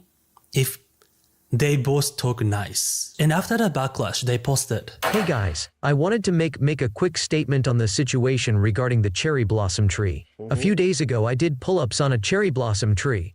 I posted the video and went to bed. The moment I was informed by a friend on the severity of the situation, I immediately deleted the post and regretted my decision. I have been in Japan for the past few months and I have loved the Japanese culture. I have loved it so much I came back twice. I've grown a lot here as a person. I've made so many friends that I truly value, and I have experienced so much of the Japanese culture that has changed my life for the better. I do not want to promote my actions as proper. They were wrong and should be seen as such. To any viewers or tourists coming to Japan, please understand these trees are sacred to Japan. Do not touch cherry blossoms. They are sacred to the Japanese culture and are extremely delicate. And to my viewers, please do not attack anyone for criticism of me in regards to the cherry blossom trees. I am okay with the criticism and understand it was wrong. I hope through this people can learn from my actions. And if you ever go to Japan, be mindful of their cherry blossoms, culture, and property. I apologize for doing those pull-ups on the cherry blossom tree, and I promise I will continue to be better." And also other guy, that Tokyo Sim For those who aren't aware, Swite and I took a video recently doing pull-ups on a cherry blossom branch in a park. As Japanese, we'd like to apologize for the reckless behavior involving something significant in our culture. We feel ashamed to have made climbing recklessly on these sacred trees seem okay. Looking back, we are honestly disappointed with ourselves for not catching this act as being highly disrespectful. We don't want to set a precedent for tourists that it's acceptable to behave in such a shameful manner when visiting Japan. It was simply ignorant and careless. We hope this can be a learning opportunity about respecting all cultures. But sadly, it's kind of too late, unfortunately. We already have someone who is doing that because they're doing that. All right, Ms. Giff, I love you so much. I saw you come to this tree and touch it very respectfully. So I thought, you look like you were having so much fun. I didn't want to miss out. Let's have more fun in Japan, why don't we? See, this is exactly what he's talking about, actually. Fuck. If you are traveling, like you get a little kind of natural high, right? Because of the new things, and also if you're in Japan, you might get some attention just because of foreigner in a different look. And you might feel like a little, this is just my personal observation. Some people might feel like slightly superior because they don't have a Japanese code. Meaning they don't have the social pressure, or they don't have the rule they need to follow, or they don't know. So they feel like a little extra freedom. And again, for this case, I personally believe this backlash is a little too much, but considering the amount of because what do you say? Well, as an English speaker who is like as a second language, English is my second language, but I guess I feel like my writing sounds more mature. Because the response I got was, now I have Johnny Sumera cancel me. You don't realize.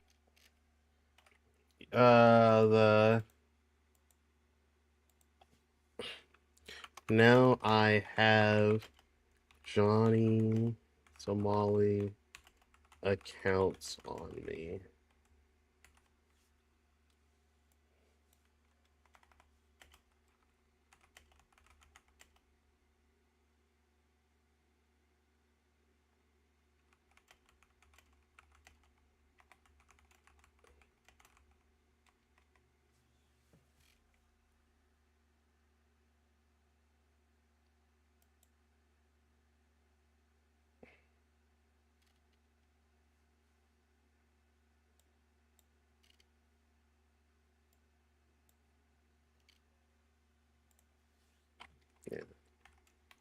I'm being a Ms. Giff defender right now.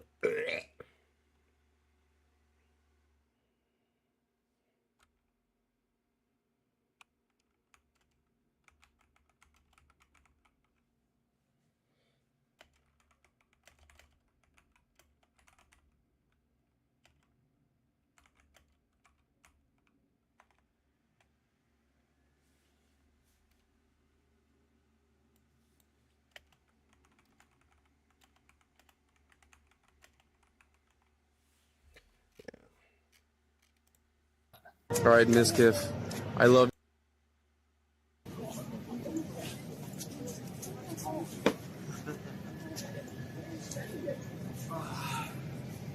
If you are traveling, like you get a little kind of natural high, right? Because of the new things, and also if you're in Japan, you might get some attention just because of foreigner in a different look. And you might feel like a little, this is just my personal observation. Some people might feel like slightly superior because they don't have a Japanese code. Meaning they don't have the social pressure, or they don't have the rule they need to follow, or they don't know. So they feel like a little extra freedom. And again, you say, instead of like fighting. But another video went really controversial about Ms. Giff. In Japan, they're trying to assimilate people from other countries to come here and have sex with people, so that way they can continue the creation of Japanese people. I didn't know that. Are you joking? Because I actually did see that. Yeah, I just made that up. I legit saw something like that. Oh, really? Yeah. They were like trying to get like Americans to come to Japan to like. I just read it on 4chan. Everyone's saying no, they're not. That's BS news. Chad, is that real? Or is Miz lying again? I'm lying. Wait, they're saying it's true. No, they're saying it's tur. Oh. What's true? that they're trying to assimilate Japanese culture. Some Japanese think they're like talking about this in that way is really disrespect and looking down on Japanese, but I leave the judgment to you. It can be joke or disrespect, or what do you think? Please let me know in the comment. And something I personally frustrate is not this. Okay, I found that article about the Sakura tree pull-up actually from Dexator. I don't know how to pronounce. I'm not very much fan of this. Okay, so they're talking about the video game, and for some reasons, they're talking about Twitch streamers. that, Yeah. right? Oh, they deleted a post. I was saving that, but they deleted a post. What? So they deleted article as well? That's so lame. Oh, they still have the article here, but it looks like they deleted the tweet for some reasons, but they still have article here. So they're talking about this, right? I'm not sure what they're trying to do, like they're trying to protect them or trying to what to do and what not to do in Japan. But something annoying is that even they're talking about that, but they are promoting the Assassin's Creed Shadows. Yeah, they talk about like Johnny Somali, right? And they talk about a video game. And it looks like they really care about Japanese culture. You know, like talking about like Nintendo and stuff, like Studio Ghibli stuff. But they are promoting Assassin's Creed Shadows. Oh, brother.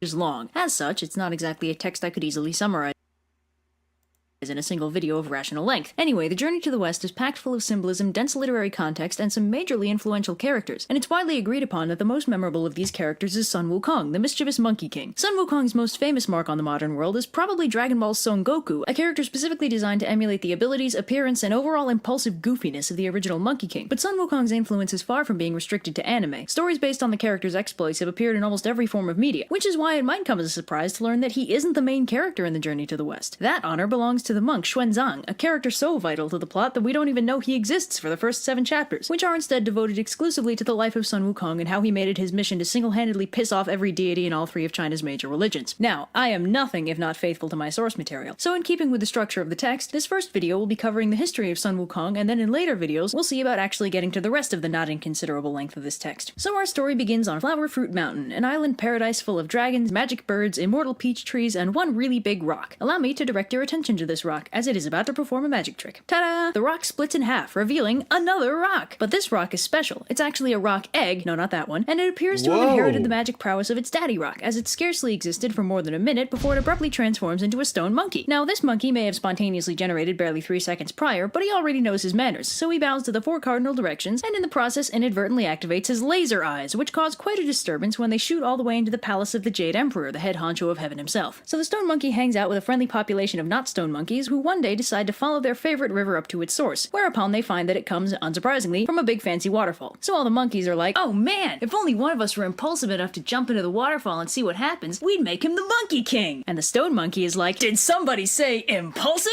And dives in. So on the other side of the waterfall, he finds a gorgeous cavern decked out with an iron bridge and an enormous stone mansion, fully furnished with all the necessities of life. The monkeys are understandably impressed, and they all pile in to live in this newly discovered cavernous paradise. And for his achievement, the stone monkey is now officially crowned the Monkey King. So the monkey population of Flower Fruit Mountain live in peace and security for several hundred years, but one day Monkey King has an existential crisis, pulls a Gilgamesh, and goes on a quest for immortality. 9 years and 2 continents later, he finally finds an immortal Taoist sage who lives on top of the mountain of heart and mind in the cave of the slanting moon and 3 stars. Man, these names are a mouthful. So the immortal sage Subodhi takes on the Monkey King as one of his disciples, and he gives him a new name, derived from a large number of increasingly complex character traits, and long story short, his name is now Sun Wukong. So after a 7-year training montage, Subodhi finally teaches Sun Wukong a way to become immortal, which Wukong starts practicing. Another 3 years go by, and Sun Wukong is feeling pretty good about life. He's practicing the Tao, he's functionally immortal, and life is good. But Subodhi warns him that he's not out of the woods yet. Turns out, the court of heaven doesn't actually approve of this method of immortality, and will send down 3 calamities in an effort to kill him, one every 500 years. First, they'll strike him with lightning, then later, if that didn't work, they'll set him on fire. And finally, if neither of those do the trick, they'll straight up disintegrate him. This understandably wigs out Sun Wukong, but Subodhi offers to teach him the art of the earthly multitude, which will let him transform into 72 different things. With this, the 3 calamities won't be able to touch him. He also teaches Wukong how to fly fly, just because. But, unsurprisingly, giving awesome cosmic powers to a suicidally impulsive magical monkey leads to some wacky hijinks, and Master Subodhi has to kick him out so he won't accidentally reveal his secret teachings. So Sun Wukong, now immortal, 20 years older and hypothetically wiser, at last returns to the Water Curtain Cave on Flowerfruit Mountain, and he returns just in time since the monkey population has been being harassed by a monster known only as the Monstrous King of Havoc, who's been intermittently stopping by and kidnapping them to use as servants. So Wukong goes and challenges the monster to a duel and proceeds to absolutely kick his ass with his newfound Taoist superpowers, and then he rescues the captive monkeys and flies them all back home. So all is well on Flowerfruit Mountain, but Wukong decides that his monkey kingdom should probably have a monkey army, so stuff like the kidnapping thing doesn't happen anymore. On that note, Wukong also takes a trip down to the Dragon Palace in the Eastern Ocean to see if the Dragon King has a weapon befitting his strength that he could borrow. Long story short, after dismissing every superpowered weapon the Dragon King offers him, Wukong ends up taking an obscenely heavy magic size-changing iron pillar out of the palace treasury and using it as a staff. So Wukong's very happy with his new weapon and asks the Dragon King for some fancy new duds to go with his fancy new stick thing. And by now, the Dragon King is so terrified of this super powerful monkey that he gathers all of his dragon brothers and together they assemble a fancy outfit for Wukong just to get him out of their house. When he returns to Flowerfruit Mountain to show his mates his gear, he gets so hyped up that he briefly turns into a huge demonic caricature of himself, which terrifies the local demon population so much that Demon Kings show up at his front door to form an alliance with him. So life is going pretty well for the Monkey King, until one day, while taking a nap, he's abruptly kidnapped by two emissaries of Yama, the King of Hell, who carry him off to the underworld. Wukong is understandably pissed, seeing as this is technically death and violates the whole immortality deal, and he starts bashing his way into the Palace of Darkness to lodge a complaint with the Ten Kings. So the Ten Kings are like, "Whoa, there must have been some kind of mistake. I mean, there must be a bunch of dudes named Sun Wukong, right?" And Wukong is like, "Yeah, right. Show me where that's written down." So they sort through all the ledgers of the dead until they find the one about him, and he scribbles out his name, along with the names of as many monkeys as he can find, thus freeing them from the jurisdiction of the underworld gods. Satisfied, Wukong bashes his way back out of the underworld, then wakes up and tells all the monkeys the good news. But all is not well in the Kingdom of Heaven, as the Jade Emperor finds himself inundated with complaints about this Monkey King who keeps causing trouble. So it's... Wait, that's tight. That is... Marvel, why isn't one of these fucking monkeys in a story? It doesn't even have to be fucking Sun Wukong. He'd just be one of his various monkey friends. Shit, he could have barely known Sun Wukong before he went to the journey to the west. Could have been like a little baby, and it's just like, oh yeah, fuck it, this monkey doesn't die, and now they're just in New York, and it's not Hit Monkey, it's just the monkey that never dies. Or yeah, like his name is like Bobo. Fuck.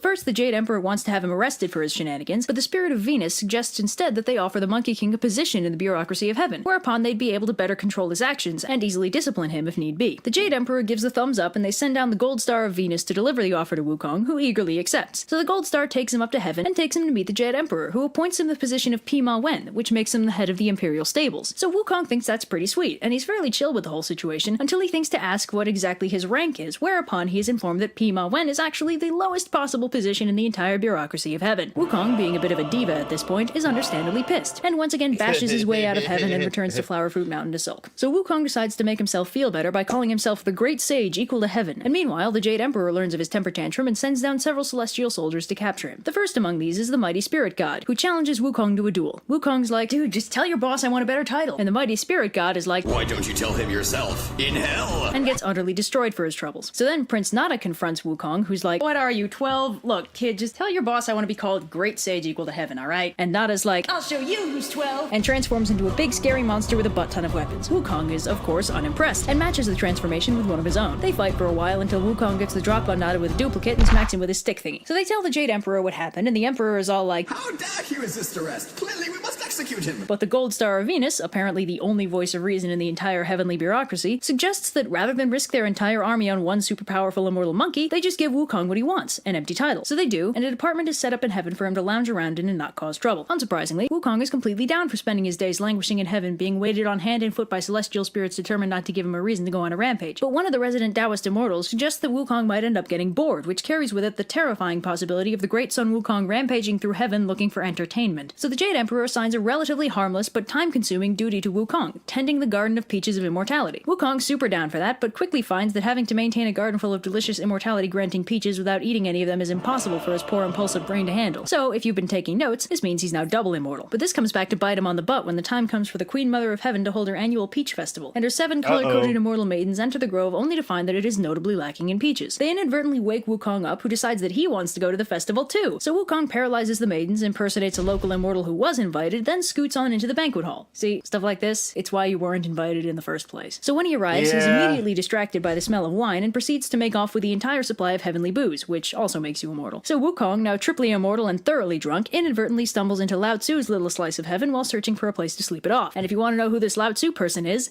I'm working on it, goddammit. Ninjas, oh god! So drunk Wukong stumbles into Lao Tzu's palace to say hello, but he can't find the sage anywhere. But he does find Lao Tzu's alchemical lab, in which he finds several gourds full of pills of immortality. 3 guesses as to what Wukong does next. He eats him! So Wukong, now quadruply immortal and abruptly sober, realizes that that might not have been the smartest move on his part, and opts to flee back to Flower Fruit Mountain to escape the consequences of his actions. Meanwhile, the 7 immortal maidens, the wine carriers, the people in charge of the banquet, Lao Tzu, the officials from Wukong's department, and the immortal Wukong impersonated, all independently present their grievances to the Jade Emperor, who quickly puts 2 and 2 together and dispatches pretty much the entire army of heaven to apprehend Sun Wukong. Now, of course, because Wukong is absurdly powerful, this is ineffective, and what was supposed to be a simple capture mission turns into a full-scale battle between the forces of heaven and Sun Wukong's army of demon monkeys. Now, while all that drama is happening, who should arrive at the heavenly palace but the Bodhisattva Kuan Yin and her disciple Moksha, who came for the Peach Festival and are understandably surprised to find the heavenly palace in complete disarray. So Kuan Yin asks what all the fuss is about, and upon being briefed, she sends Moksha down to get a sense of what's going on. So Moksha arrives at Flower Fruit Mountain just in time for Wukong, who's been thoroughly kicking the collective asses of the army of heaven, to demand a fight with somebody. So Moksha and Wukong battle for a while, but Moksha unfortunately can't quite keep up with the Monkey King and has to return to heaven in defeat. But Kuan Yin, now better briefed on the situation, suggests a god who could be sent to fight Wukong, Erlang, a powerful loose cannon of a deity who don't play by the Jade Emperor's rules. So they summon him, and he goes to confront Wukong, who's like, "Oh, hey, if you don't mind, could you send out the Devarajas to fight me? Because I'm kind of getting bored over here." And Erlang is like, "Not as bored as you're gonna be." And they fight. They both end up turning into Godzilla-scale monsters, but Wukong inadvertently terrifies his own army into a rout with how scary he looks. And in turn, the sight of his own fleeing army disheartens the Monkey King, who shrinks down and runs away. But Erlang isn't going to be evaded that easily, and he uses his magical third eye, he has one of those, to find Wukong, who's turned into an innocent-looking sparrow. Erlang responds by turning into a sparrow hawk, in response to which Wukong transforms into a cormorant, and this kind of goes on for a while. Shapeshifter duels are fun. In the end, it's our buddy Lao Tzu who manages to capture the Monkey King by entrapping him in a diamond snare. Wukong, captured at last, is brought to the monster execution block, where apparently the Court of Heaven forgot the meaning of the word immortal, since nothing they throw at him hurts him in any way. So the Jade Emperor is at a loss as to how to kill him, but Lao Tzu has a suggestion. If they stick him in his magic brazier of 8 trigrams and leave him there for 49 days, they should be able to separate out the elixir of immortality from his body, and as a happy consequence, leave the troublesome Monkey King about as dead as you can get. So 49 days pass, and they finally open the brazier to extract the elixir, only to find that it's still firmly attached to Sun Wukong, whose only issue with the experience is that the smoke gave him awesome-looking red eyes. So Wukong is 110% done with heaven, so he starts fighting his way through the entire heavenly army. The Jade Emperor, now completely out of options, finally calls on his last resort, the Buddha himself. So Buddha and his 2 best disciples, Ananda and Kashyapa, go to deal with Wukong, who is at present fighting 36 thunder deities, because why not? So Buddha asks Wukong what he wants, and Wukong's like, "You know what? I'm kind of feeling like overthrowing the Jade Emperor today. Wouldn't that be fun?" And Buddha's like, Tell you what, I'll make a bet with you, okay? If you can successfully jump out of the palm of my hand, I'll believe that you're qualified to rule heaven in his place. And it's time for another exciting round of What Will Sun Wukong Do Next? Let's hear it, ladies and gentlemen. Unsurprisingly, Sun Wukong takes that bet and blasts off from Buddha's hand until he reaches the very edge of the universe itself, where he finds 5 pillars supporting the sky. Wukong decides to leave a memento of himself there, graffitiing one of the pillars, and then, for good measure, peeing on it. I mean, he is a monkey. So Wukong backflips all the way back to Buddha's palm like, "Shows what you know, old man! I made it all the way to the pillars of the universe!" And the Buddha's like, "Is that so? Well, I have a little plot twist for you. See, one of the perks of enlightenment is that I'm one with everything, and as it turns out, that's not just hyperbole." Sure enough, written on one of Buddha's fingers is Wukong's graffiti, along with the faintest whiff of monkey pee. Turns out the whole universe is the palm of Buddha's hand. Whoa. So Wukong freaks out and tries to skedaddle, but the Buddha uses more of his Buddha magic to trap him under a mountain, which is also his hand. It's complicated. Which Wukong would ordinarily be able to escape stupidly easily, but then they stick a magic seal on top of the mountain and that's that. And it is here, under this beautiful and scenic locale, that Sun Wukong spends the next 500 years. Yep. In case it wasn't clear, the person who wrote this story favored Buddhism over the other major Chinese belief systems, namely Confucianism and Taoism. This is why Confucius is completely inadequate in controlling monkey. Represents uncontrolled human mind, hence his overwhelming power, but complete lack of forethought. Why the Taoist sage Lao Tzu was unable to destroy him. But as stated, Buddha don't play around. Hell yeah, that's awesome. Damn, that little monkey's tight. I get why he's so popular. What a funny ass story. Okay, cool. Let's watch part 2 after a little break. Gotta hear from our sponsors.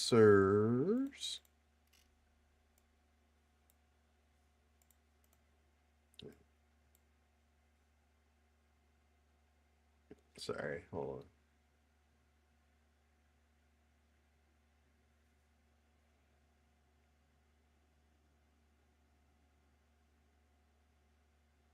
All right, yeah. Hold on. Play ad.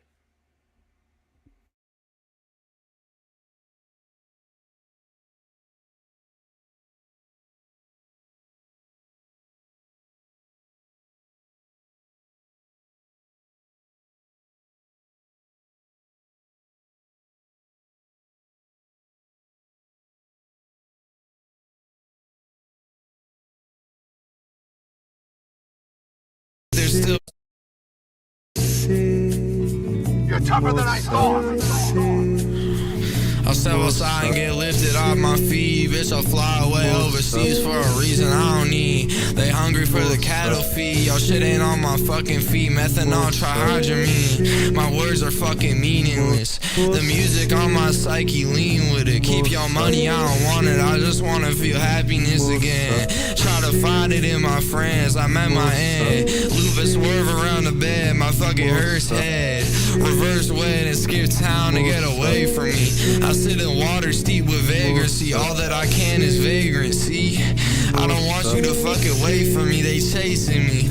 All that I can see is laziness. Surrounded with mediocrity, it's draining shit. I step inside the house, but there's still rain in it. I'm not searching for notoriety or fame with this. The trend that I'm seeing is a draining whiz. Y'all don't even try if you can fail at it. I'ma die soon at my hand and you'll say it's tragic.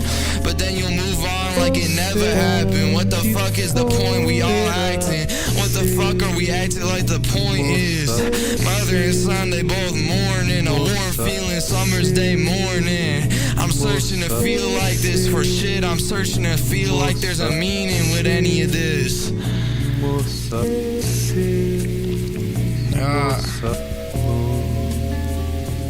Você onde for irá ser, moça, ser, moça, ser, moça, ser, moça, ser, moça, ser, moça, ser, moça, ser, moça, ser.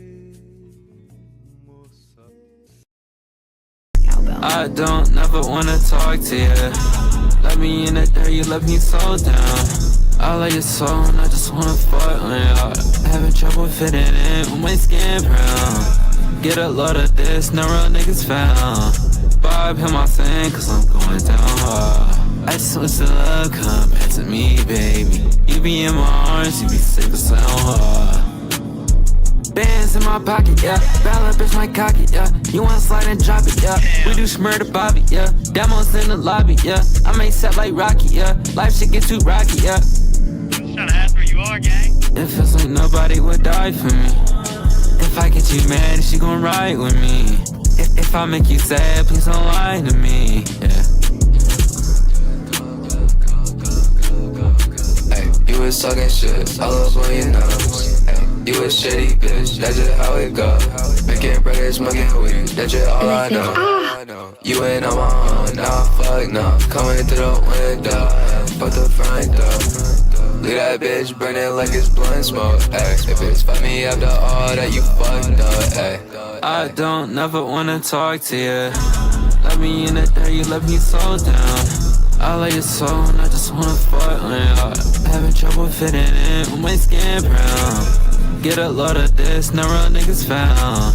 Vibe him my thing, cause I'm going down hard. I just wish the love come back to me, baby. You be in my arms, you be safe and sound hard. Bands in my pocket, yeah. Ballad bitch my cocky, yeah. You wanna slide and drop it, yeah. We do Shmurda Bobby, yeah. Demos in the lobby, yeah. I make set like Rocky, yeah. Life should get too rocky, yeah. I'm just trying to ask where you are, gang.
Just make assumptions. You can work on the sleep, I can barely function. And then all try laugh at me, but I don't give them nothing. That's really loud. Wow. I agree. She is a little bit. Why is it white and blue? Fuck. Absolutely could have gone white and black with her, but whatever.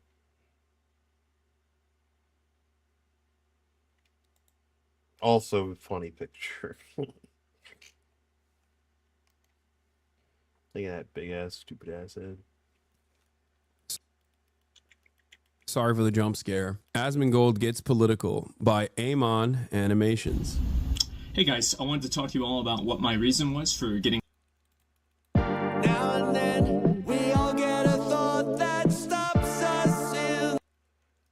Ugh. Hold on.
Why, beg your pardon? Andiamo.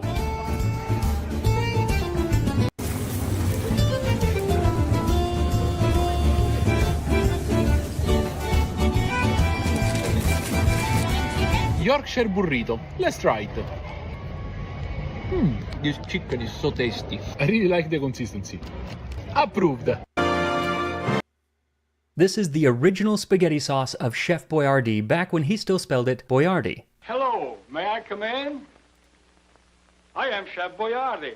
That's right, Chef Hector Boyardee was a real person, and this is his recipe from the 1930s, shortly after he moved from Italy to open a restaurant in 19... It's like actually And good, let me tell you, right? it may be Chef Boyardee, but this is a far cry from what you're going to get in a can. The recipe is so delicious and easy to make that it's not only one of my favorite recipes that I've ever made on Tasting History, but I even make it when I'm not filming. The full recipe is up on YouTube or at Tasting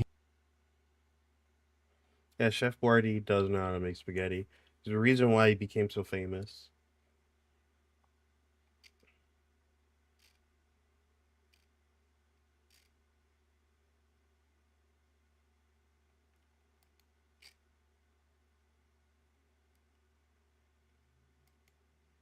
I'm actually very interested in what happened.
There was a time in my life where I was doing 300 sit-ups a day.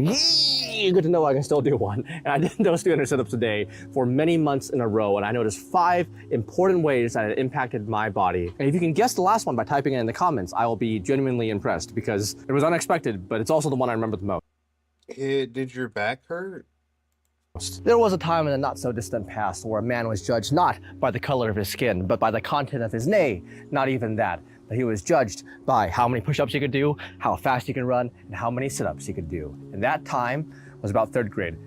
Things are a lot different as an adult, guys. Like, I know I do sit-ups in a weird way, but I can still probably do a bunch of sit-ups, and nobody cares. My wife doesn't care, my friends don't care, my butt really cares, and that's point number 5. I'll talk about that in a second. So I had this goal in mind when I first started doing sit-ups while watching TV. The TV would be there, I would just do it while the TV show plays. It was actually pretty fun. And the first effect I noticed is that I did not really have any back pain associated with my sit-ups. There is the idea nowadays that doing sit-ups is bad for your back. That's why some people prefer different exercises. I myself do prefer leg raises, which are just done like this, by the way, so you can do them in the same spot. I personally didn't have issues, and if you want to avoid sit-ups, that's perfectly fine. There are other possibly better ways you can train for the same thing. And the second effect that I noticed is that I improved my ability to do sit-ups relatively quickly. I think I started with like 100, but I found that after my brain kind of got used to the skill of doing sit-ups, and by the way, this is how I just did them back then, you can do maybe more than you think. So if you think like, wow, 20 would seem like a lot now, 50 would seem like a lot now. If you practice them regularly, I think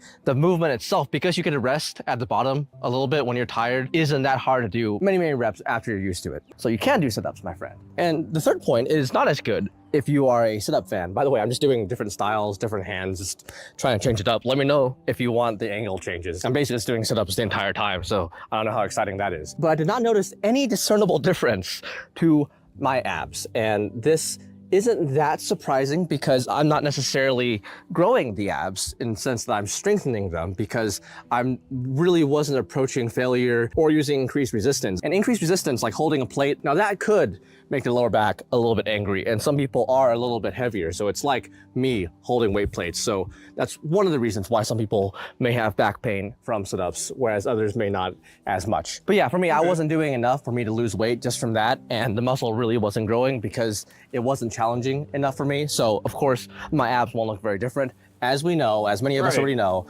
spot reduction through exercise is not known to be possible. There are some arguments you can make, but by and large, if you want better abs, just doing sit-ups, probably not going to be enough. Work. Yeah. Definition anywhere Usually just fat percentage. Is usually a mixture of musculature, so growing the muscle, and lower body fat. So if you grow muscle there to have a healthy, muscular, strong abs, and then if you want to, you can adjust your eating patterns to reduce the amount of body fat percentage you have, and that can help you build good abs. By the way, stuff like that, the L-sit, V-sit, sit-ups, leg raises, other core exercises, it's not just the abs, they often also incorporate the hip flexors, which are usually training them in a contracted position like this from here, doing something like this motion. But if you want to train them also in a lengthened position, it can help if you're doing something like a lunge. Hey, if you want to learn leg raises and more, we have a free fitness routine on our website. You can do it from home. It's adaptable to almost any fitness level, including beginners, so you can get started today. It's free to view and you don't have to sign up. But there's a book version if you want to buy one, and an app version, which we have recently made a lot faster, but we're still improving. I'll talk about that more soon. And another effect that I would have then that I don't really have now, because I don't think I'm doing enough sit-ups, I'm just doing these sit-ups while I make this video, is I would sweat quite a bit. I think after 100, 150, I would start off not necessarily sweating that much, but after 100, 150 consistent ones. I think that's the reason I'm not sweating now, is because I'm taking breaks when I move the camera and stuff. I would sweat quite a lot. Again, you're not sweating off the fat. I know a lot of people already know this, but that is a misconception sometimes. We actually, I believe, exhale the fat loss. And when we lose fat, we feel the burning, that's not necessarily burning the fat. I believe we actually exhale the weight we lose. Well, that's what I read anyway. Pretty interesting stuff. So I would make sure to wash my shirt and clothing after I would do this. But I actually have that gene, I think, where my sweat doesn't really smell. My assistant and friend didn't believe me, but I have references. People did sniff me, and they said I don't smell like anything. Or I do have a scent, but apparently it's just not as pungent. I don't know. And for the fifth and final effect I'll talk about here, I have elected to use a prop. It is a penny. And this penny is about the size and shape of the scab that formed on my tailbone, because I wouldn't think doing sit-ups I'd want to go side to side, right? Intuitively, because of balance, I'd want to go up straight, not necessarily going from left to Lionel the butt cheek and going from the right on Sophia the butt cheek. Don't ask, they have different names, but that ended up being what I had to do, because if I would go up straight, and I didn't start with an exercise mat like this. I started with, I think, I was on the floor, and then a relatively thin mat, and I would need 10 millimeters or quite a thick exercise mat in order for it to not affect my tailbone, and it would still affect it a little bit. And when you do many, it would start to chafe. Now, I heard many years later from someone in the comment section like, no, don't listen to this. There is an aspect of physical therapy that specializes in tailbone mobility. And I guess I could look it up. I haven't looked it up for this video. Feel free to talk about it, but I don't feel like the spot of my tailbone on Tony the tailbone, Tony with an I, Sorry, girl, don't ask, is Jesus. not mobile. I could look it up, but I'm just curious what people will say, because it just feels like it's a tailbone there, and I'm going up on it and down on it, up on it and down on it. And every few weeks, it would form into a scab that would fall off. That was about the size and shape of a penny. So I would go up on Lionel, I would go down, and then I would go up on Sophia. Anyway, eventually, like many of the other exercises I would do, like I would run a 5K every day, I would do almost 500 push-ups a day, 300 sit-ups a day. Those are fun to try, and I'm glad I had the experience, but I phased those out so I could follow a more intelligent fitness routine where the exercises got harder as I got stronger. So if you're watching this and you take nothing away, but you do like home workout, you do like calisthenics, try to find a way where you can find a harder progression of the exercise that you're doing, because just doing more and more reps sometimes has diminishing returns. Thank you so much for watching, and have a wonderful, beautiful day, my friend. Hey, by the way, I've written a story and have been doing a webtoon for the past year. We've entered a contest, and it really helps if you sign up, like, and comment, like as part of the judging process. We'll talk more about that soon. Hmm. There have always been a lot of theories surrounding the origin.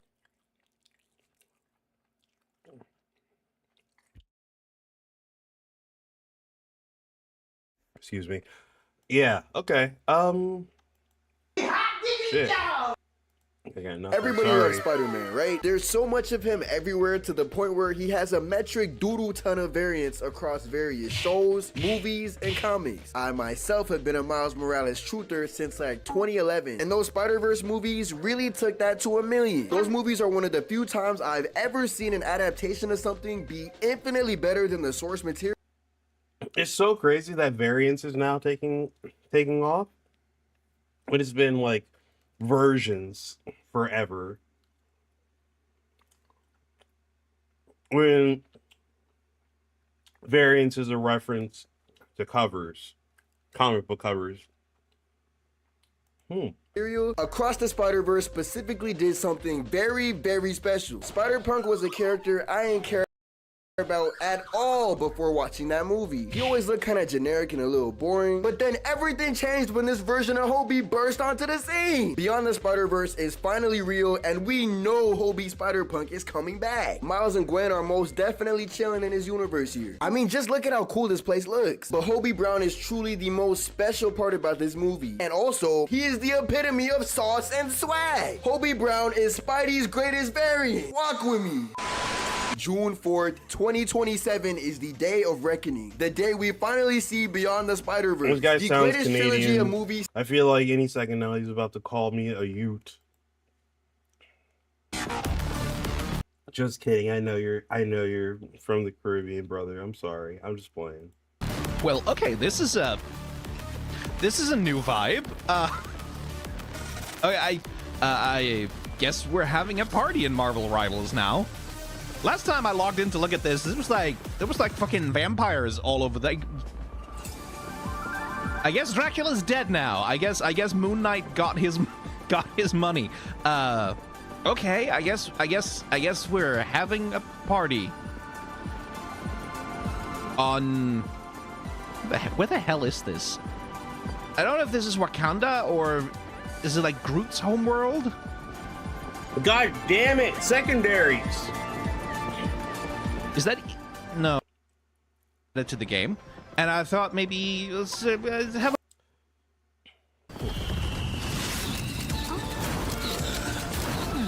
Oh, they put Logan in a suit, and Loki in a. Yeah. See, now this is why I'm here. Oh, Ultron. Oh, it was Ultron's face, probably, maybe. I guess he's gonna show up at some point. Okay. No, we're here because of. We're here because of her. We're here because of Miss Emma Frost. Because she's new. She's been added to the game. And I thought maybe let's have a look at her. Let's have a look and see. And specifically, one of the things I was curious about was the relationship between the character design of Emma Frost, Invisible Woman, and Cloak and Dagger. Because certainly, on initial inspection, it does look a little bit like a copy-paste job in some ways. Because we have 3 blonde women, all of them wearing white with a blue accent color. And she's even kind of posing like Sue. So I was on my initial look at Emma Frost, I was like, oh, that's an Invisible Woman costume. Oh no, wait, that's not. That's a different character. Oh, that's a different character. That's what's it supposed to be? Huh. All right then. And then I remembered, like, Dagger as well. And I was a little bit like, okay, this feels a little bit like we're just kind of repeating things. But maybe not so much, actually.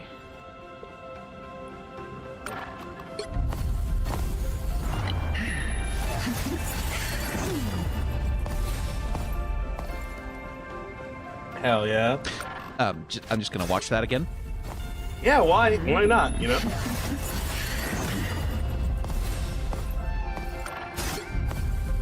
Hell yeah. One more. Okay, so what I'm trying to figure out is look at her thigh down in this area of the screen. You see the jiggle? I'm trying to figure out if that's jiggle physics, because I don't actually think it is. I don't think it's jiggle physics, because like jiggle physics, if I remember right, are usually like a physics engine that's like acting out like a sort of calculated like behaviors based on a mathematical input, right? Like you tell it, jiggle this thing with so much force and it has this much elasticity and it has this much like energy dissipation or whatever, and then the jiggle physics, like the physics engine will jiggle the thing until like its mathematical calculations are out. But there's not like something that it's handmade by an animator. Looking at the way her thighs jiggle here, I don't think that that's actually jiggle physics. I think, or at least it's not entirely jiggle physics. Like, this looks more handcrafted than that to me. Like, this looks like an animator, like, was crafting that jiggle on purpose more than physics engine jiggle physics. Which would make sense, like, for an intro like this whole thing presumably is, like hand animated, right? But that makes me wonder if... Hang on. That makes me wonder if... oh, there she is. The White Queen always gets what she wants, at any cost. Yeah, because... Okay, it's a little hard to see, but... Yeah, as far as I can tell... Game that doesn't...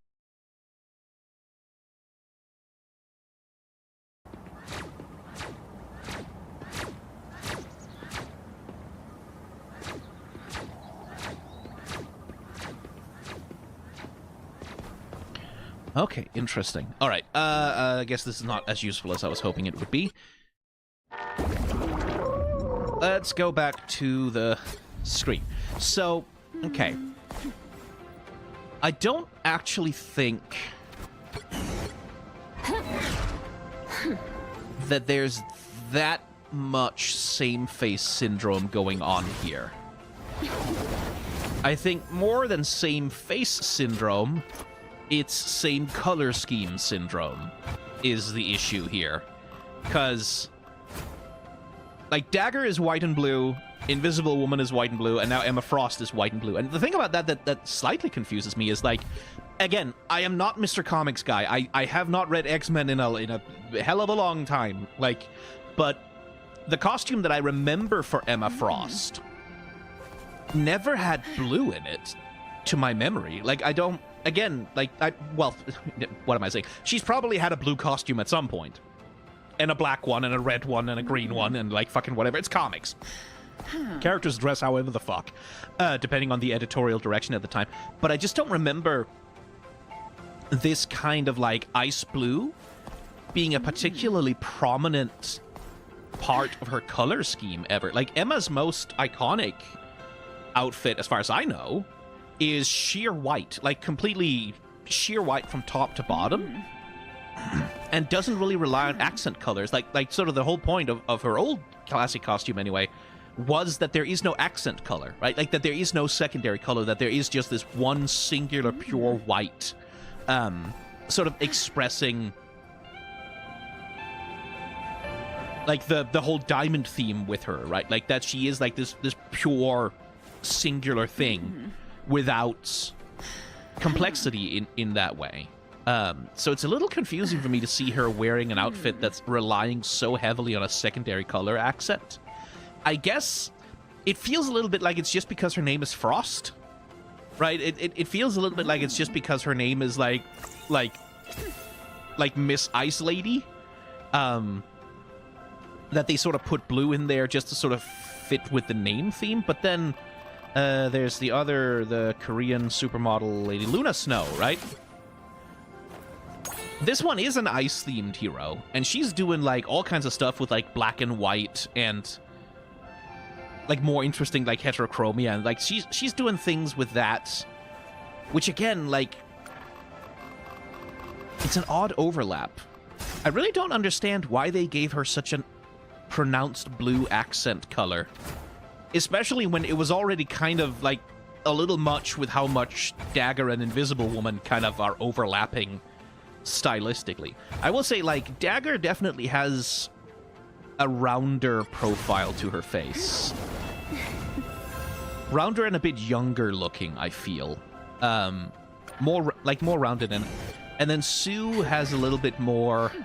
Well, I mean, I don't know how the fuck to read Sue, honestly. Because, like, she's supposed to be the grown-up wife of, like, the Marvel thing, right? Like, she's supposed to be Reed's wife of, like, many years, and she's been, like, a professional astronaut, and she's been a superhero forever, and she's one of, like, the foremost and I've complained about this extensively already, but I don't know why she has this fucking pose. Like, this knock-kneed, insecure, uncertain, feet pointing inwards for some fucking reason.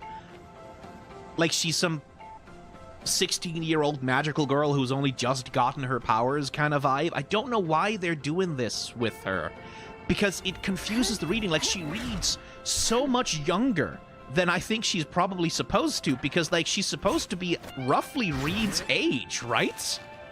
This man who's fucking going gray with his mountain beard and, like, this weathered face with all the lines on it.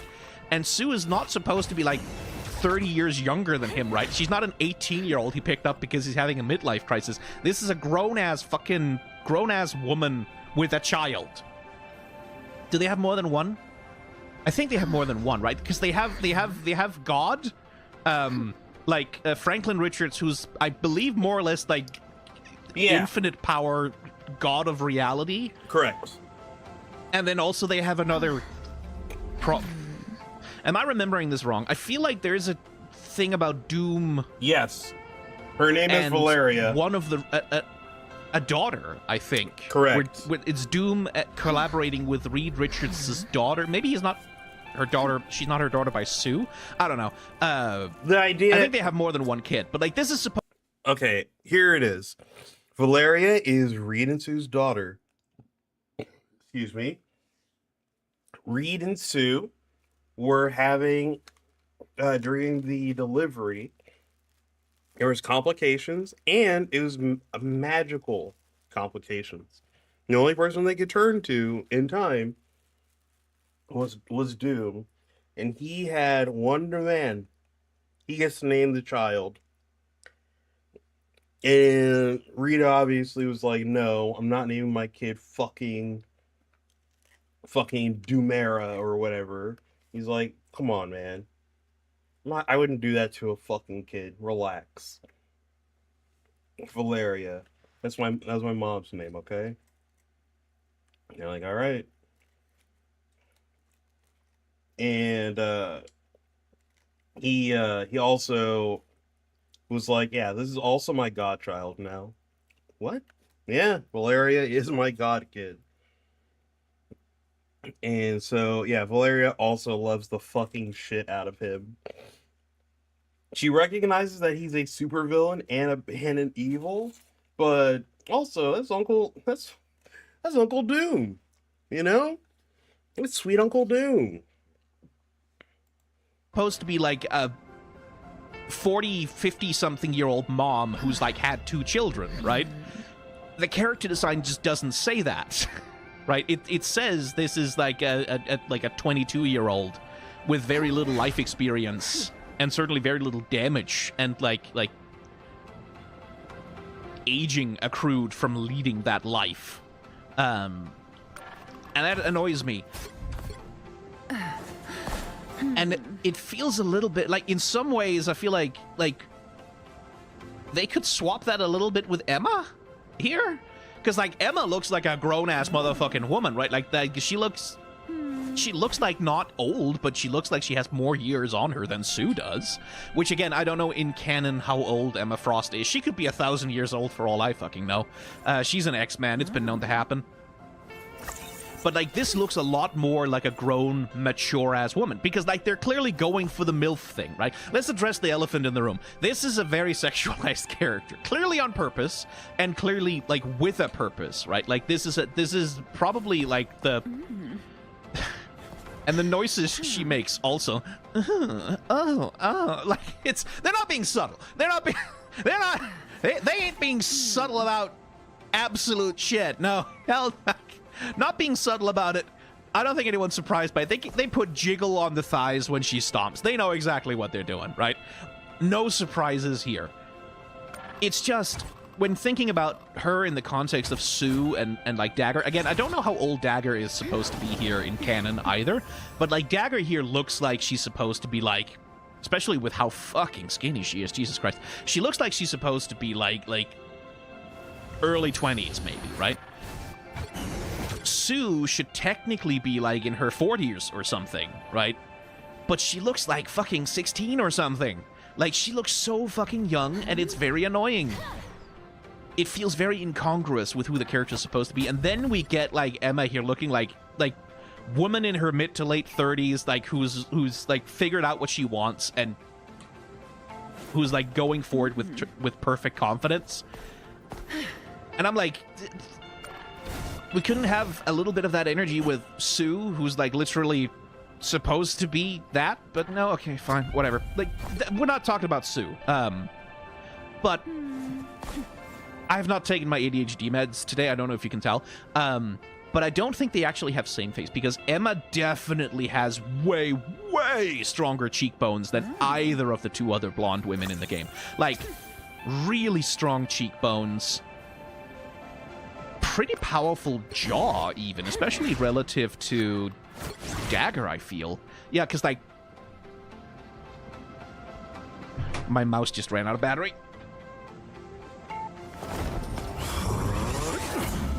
Charging cable. Like,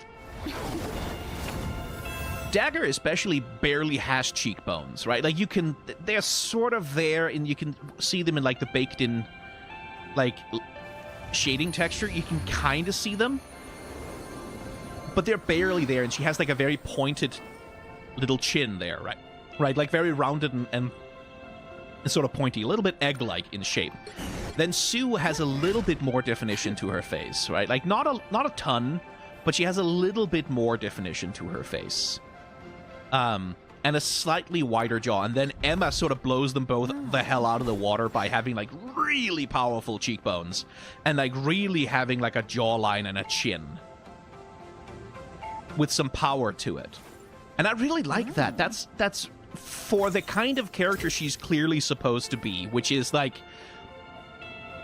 thick-thigh diamond dommy mommy, right? Like, for the kind of character she's clearly supposed to be in the context of Marvel Rivals, that works, right? Like, that, having that higher definition, having those more striking, powerful features, that really works for this kind of a character. I really like that. And it also works with the diamond theming, right? Like, Emma Frost is the diamond lady. She's the one, she can do the thing where she turns her skin into diamond. And, like, giving her really strong, striking, angular features, that works with that. Like, that re-emphasizes that as, like, a central visual theme of her. I think her haircut is doing the same thing, right? Because you have these, like, it's not quite triangular, but you have these quite sharp angles on her hair, and, like, this very sharp cutoff below it, which is another thing that, like gives her some distance from, like, either Dagger or Sue, is her haircut is notably quite different. Also different hair color, I think. Because, like, Dagger is more strawberry blonde, right? Like, this is, like, a redder aspect, a warmer aspect to it. And then Sue is more sort of natural, what's it called? Chestnut blonde? Something like that. Like, a little more sort of a natural, slightly browner, slightly more muted color. And then Emma is out here with, like, the full bright platinum. It's like, there's some differences there as well.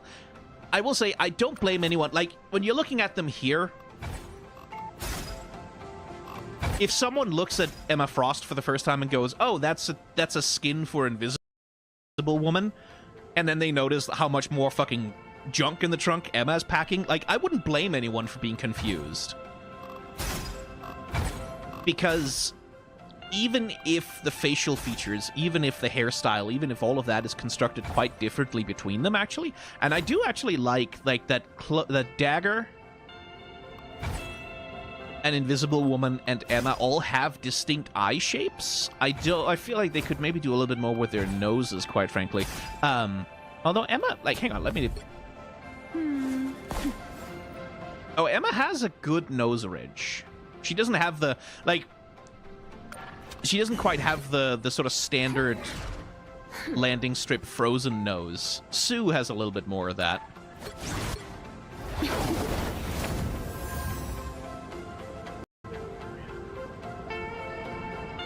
Yeah, they have distinct noses too. I do appreciate that. You wouldn't believe how rare it can be for women in like a video game just to have distinct shapes on their nose ridge. One of the most normal features on the human face, which is a nose ridge that isn't just like this same fucking aquiline landing strip ass nose. But how so many video game character designs just don't care about the nose as a component of the human face, and it frustrates me because it's really potent for giving a character personality. A powerful nose can give a lot of character to a face, and by consequence, having a very receded nose, a very like non-present nose that just isn't part of the character design. Look at me here, for example. In Morocco, there's like this debate. They're Arab, they're not Arab. I'd say we lean more to being African, but it's very mixed. You get some that still hold on to like we're Arab. We can't ignore the fact that we've been a Muslim country through the migration. No one can really tell you, no, you're not allowed to claim this or that because it's in you. It's not someone else's right.